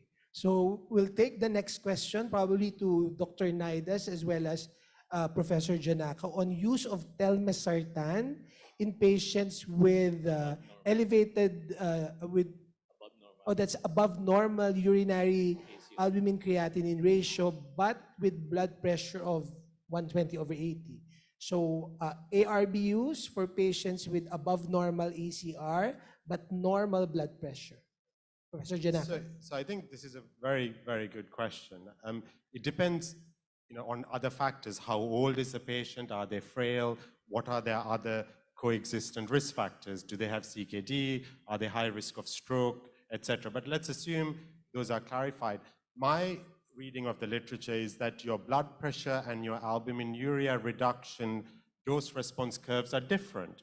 So you reach a threshold for blood pressure reduction with the ARB, but sometimes the higher dose continues to deliver albuminuria reduction without further falls in blood pressure. But obviously we have to worry about hypotension. In my view, albuminuria is a risk factor not only for the kidney, but for the heart. And in that situation, what I would do is add a SGLT2 inhibitor like empagliflozin, and rather than trying to push the blood pressure, potentially lower or doubling it. So I think in that scenario, to answer it in an indirect way, is to add a SGLT2 inhibitor, but the two curves are different. You get doubling the dose, reach a point for blood pressure, but continuing to increase the dose, you get further reduction in albuminuria, but hypotension is a risk. Serious. Yes, Professor Angar? I think you're just touching a dilemma that we have with the ACE inhibitors and the ARBs. Both have a relatively flat curve, as you say, in reducing blood pressure. So for instance, if you go from telmisartan 20/40 to 80, you can reduce blood pressure a little bit more, but not much. So the curve is flat. But if you go for organ protection, including the kidney, but also heart, stroke, and whatever, then you really need the high doses of the ARBs and of the ACE inhibitors. That has been shown with ramipril, has been very nicely shown with losartan, ELITE-1 and ELITE-2 study. ELITE-2 was not successful because the dose of 50 milligram losartan was used in cardiac failure patients and it did not work significantly. Telmisartan 80 was good for on target. I was actually trying to convince Salim Yusuf in those days to use 160 telmisartan.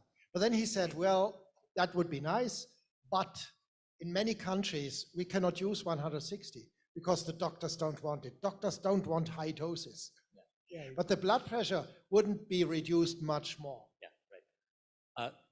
We must recall that the Flowsin trials were on a background use of an ACE or ARB that's maximally tolerated. So if you want to give an ARB for a patient who has consistent elevated ACR, urine ACR, even if the blood pressure is now 120/80, you can still give it, provided that you again be cognizant of the hypotension, and the patient should be educated on this.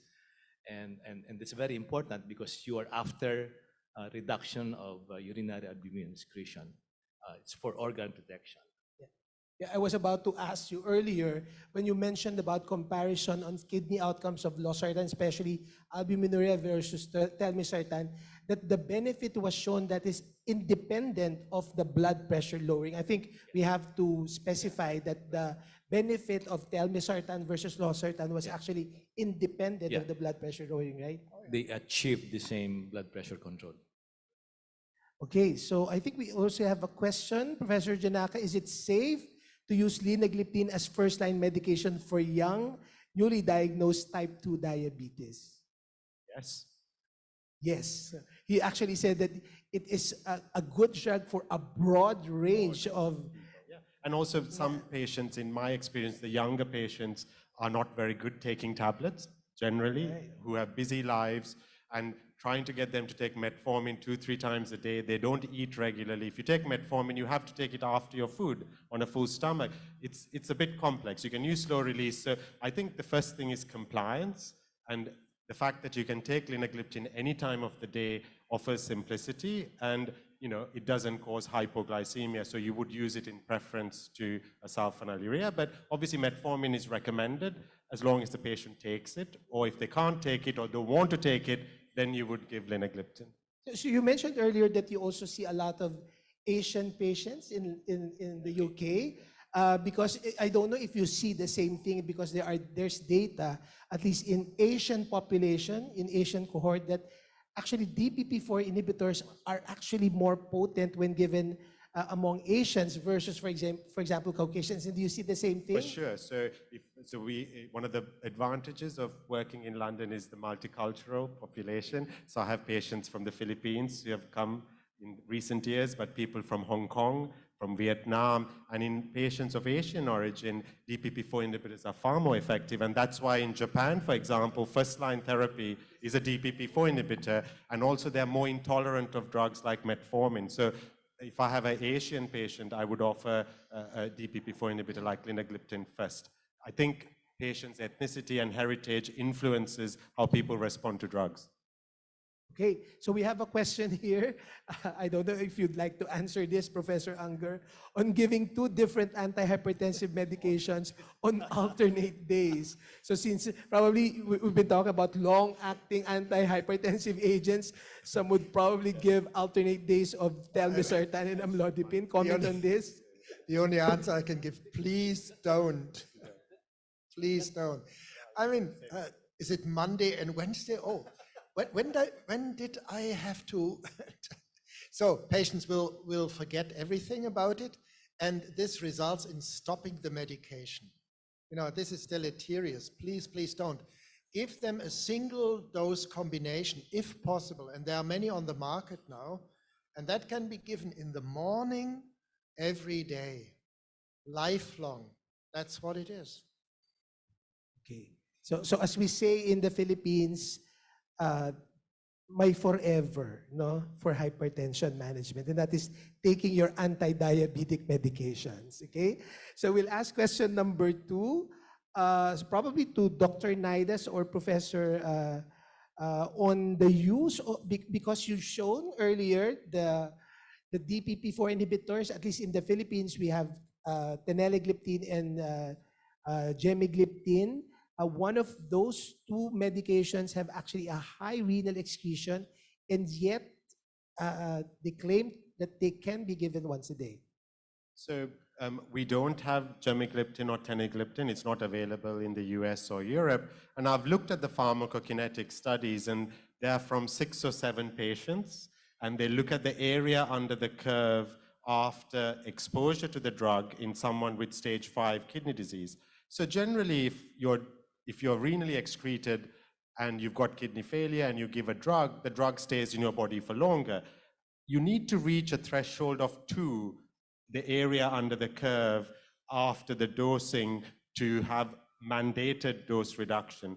The teneligliptin and gemagliptin reach about 1.8, 1.9, just about, but linagliptin doesn't reach that high level because it's not renally excreted. So as I said, DPP-4 is an enzyme in every cell. It's in your white cell, it's in your beta cell, it's in your heart cell.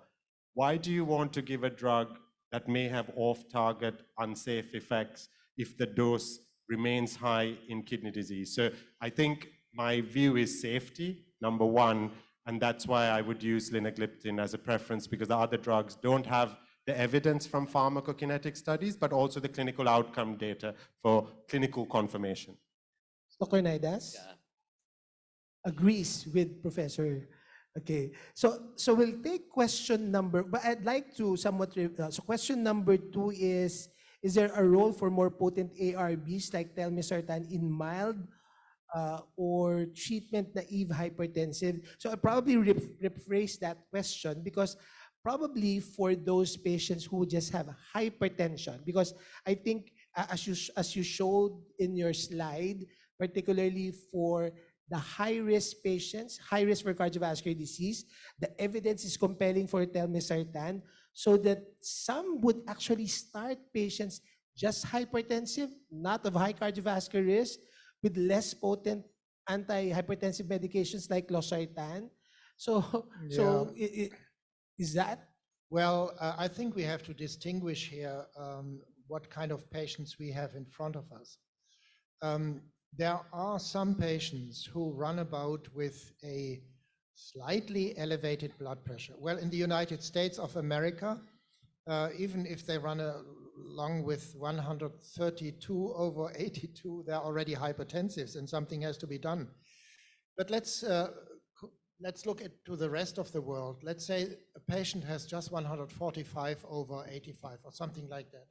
Say, well, life changes, lifestyle, eating behavior, and so on doesn't really work. And in many cases, it doesn't work. So I have to resort to drug treatment. What do I do? And in this case, you could really start with a monotherapy. And no matter, I would start with 80 milligrams of telmisartan or a corresponding dose of another ARB, if somebody wants, or an ACE inhibitor. And the other group of patients, as I mentioned in my talk, and it's also in the guidelines, is the very old patients above 80 years and frail, and then you don't want to have a precipitous blood pressure in the beginning. But that's actually the only 2 exceptions, and otherwise I don't see any. And as I say, the dose response curve is relatively flat with blood pressure, but you have to go to the higher doses of sartans and ACE inhibitors to benefit the patient with respect to the organ protection. And you have to remember that if somebody develops hypertension, there is a story before that. And there are already structural and functional changes in the vessels, maybe even in the heart, starting left ventricular hypertrophy and so on.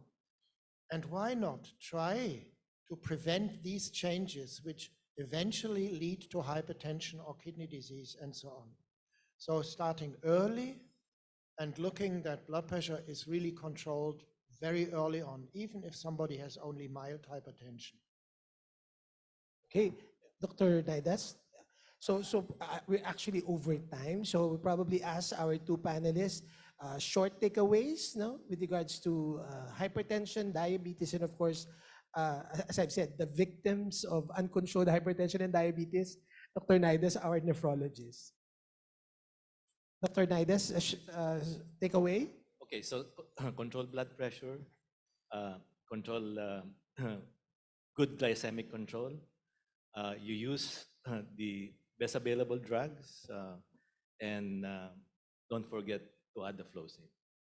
Okay, Professor Janaka? So I think remember the 3 S's of linagliptin: simplicity, safety, and success for a broad range of people with type 2 diabetes. Professor Unger? Well, I agree with everything you said, but follow the ISH guidelines, and then you will be happy for the rest of your life with your patients. Okay, thank you very much. So can we give a round of applause to our 3 panelists? Thank you very much for your time. No? And with that, okay, let us call our partners from the PAFP, a reaction from Dr. Limuel Abrogena. Thank you, Dr. Matawaran, and to our expert panelists. To share his reaction, may we call on stage Dr. Limuel Anthony Ambrojena. Dr. Ambrojena is a member of the Philippine Health Technology Assessment Council. He's the current Executive Secretary and a member of the National Board of Trustees of the Philippine Academy of Family Physicians. He is a full-time Associate Professor of the Ateneo School of Medicine and Public Health. He is also currently affiliated at the AMUSUC Seamen's Hospital, Department of Family and Community Medicine. Please welcome Dr. Limuel Anthony Ambrojena. Good evening, everyone. Thank you to our two speakers, Professor Unger and Dr. Caraliede, for their informative presentations and the insights shared by Dr. Matawaran and Dr. Nadias. Tonight, we have increased our knowledge, skills, and know-how to deliver essential, high-quality services with the use of the RAS inhibitors telmisartan and DPP-4 inhibitors linagliptin for the prevention and management of cardiometabolic diseases and other non-communicable diseases. Despite advances on the front of cardiometabolic pharmacology, novel evidence-based cardiometabolic drugs initially approved for the treatment of hypertension and diabetes have proven to treat not only these two cardiometabolic diseases, but has proven benefit to its sequela of uncontrolled diseases such as atrial fibrillation, heart failure, and chronic kidney diseases. Two exciting recent developments in the approach to and our understanding of cardiometabolic diseases from a clinical standpoint. First, lifestyle strategies can't be something short-term, and that very restrictive programs may cause permanent negative changes in the metabolism. And second, pharmacologic treatments can now be designed that are easier to live with than ever before. Primary health care is a critical component in the fight against non-communicable diseases. Cardiometabolic diseases such as hypertension and diabetes represent the largest disease burden among non-communicable diseases. Primary health care can enable the provision of long-term, people-centered care, which is sustainable, accessible, and affordable. Primary health care also allows an opportunity to undertake activities for the promotion of healthy lifestyles and prevention of cardiometabolic diseases through a life course approach from the prenatal period to an older age. Primary health care targets modifiable risk factors, promotes healthy lifestyle habits, and provide continuity of care across the lifespan. We primary care physicians have the advantage of building trust with our patients and their families that is grounded in shared decision-making for all drug and non-drug recommendations. Understanding patient perception elucidate factors which may influence overall utilization of these interventions. Adherence to these recommendations is anchored to the trust our patients have to us, their partners in healthcare. Addressing non-communicable diseases burden requires a primary healthcare focus, providing a people-centric, comprehensive, integrated, and equitable care built on the principles of universal healthcare. Sustained efforts are needed to rapidly scale up NCD services to readjust primary healthcare to attain transformative changes, integrating NCD control at primary healthcare system to achieve national non-communicable diseases targets. This will require additional investment in prioritizing competent health workers, essential medicines and diagnostics, and a good information system, which are essential components of credible primary healthcare system. Thank you very much. Okay, thank you very much. So let me close tonight's activity by saying that our experts have given us insights on how to manage diabetes as well as hypertension. However, there are still gaps with regards to treatment in spite of the available therapies for hypertension and diabetes. And we've learned tonight that to close that gap, that we can make use of an ARB like telmisartan, which has proven efficacious in patients with hypertension, with and without high cardiovascular risk.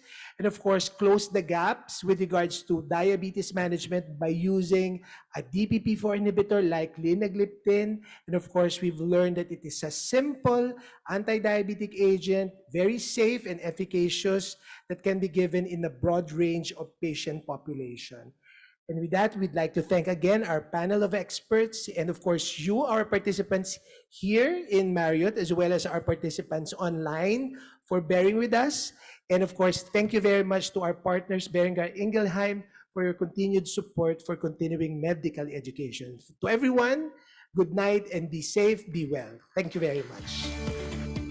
Thank you, Dr. Bien Matawaran, Professor Thomas Unger, Dr. Janaka Karilidi, Dr. Oscar Naidas, and Dr. Limuel Anthony Abrojena. All participants are requested to complete and submit the evaluation form, which you can access through the QR code flashed on your screens. Or you may go to Slido and use the same event code, BICVM, to access the survey form. For those online, you will be redirected to the feedback form after leaving the webinar. Boehringer Ingelheim, in partnership with the Philippine College of Endocrinology, Diabetes and Metabolism, and the Philippine Academy of Family Physicians, thanks you all for taking part in the CVM Congress, improving patient outcomes from guidelines to practice. Please enjoy the rest of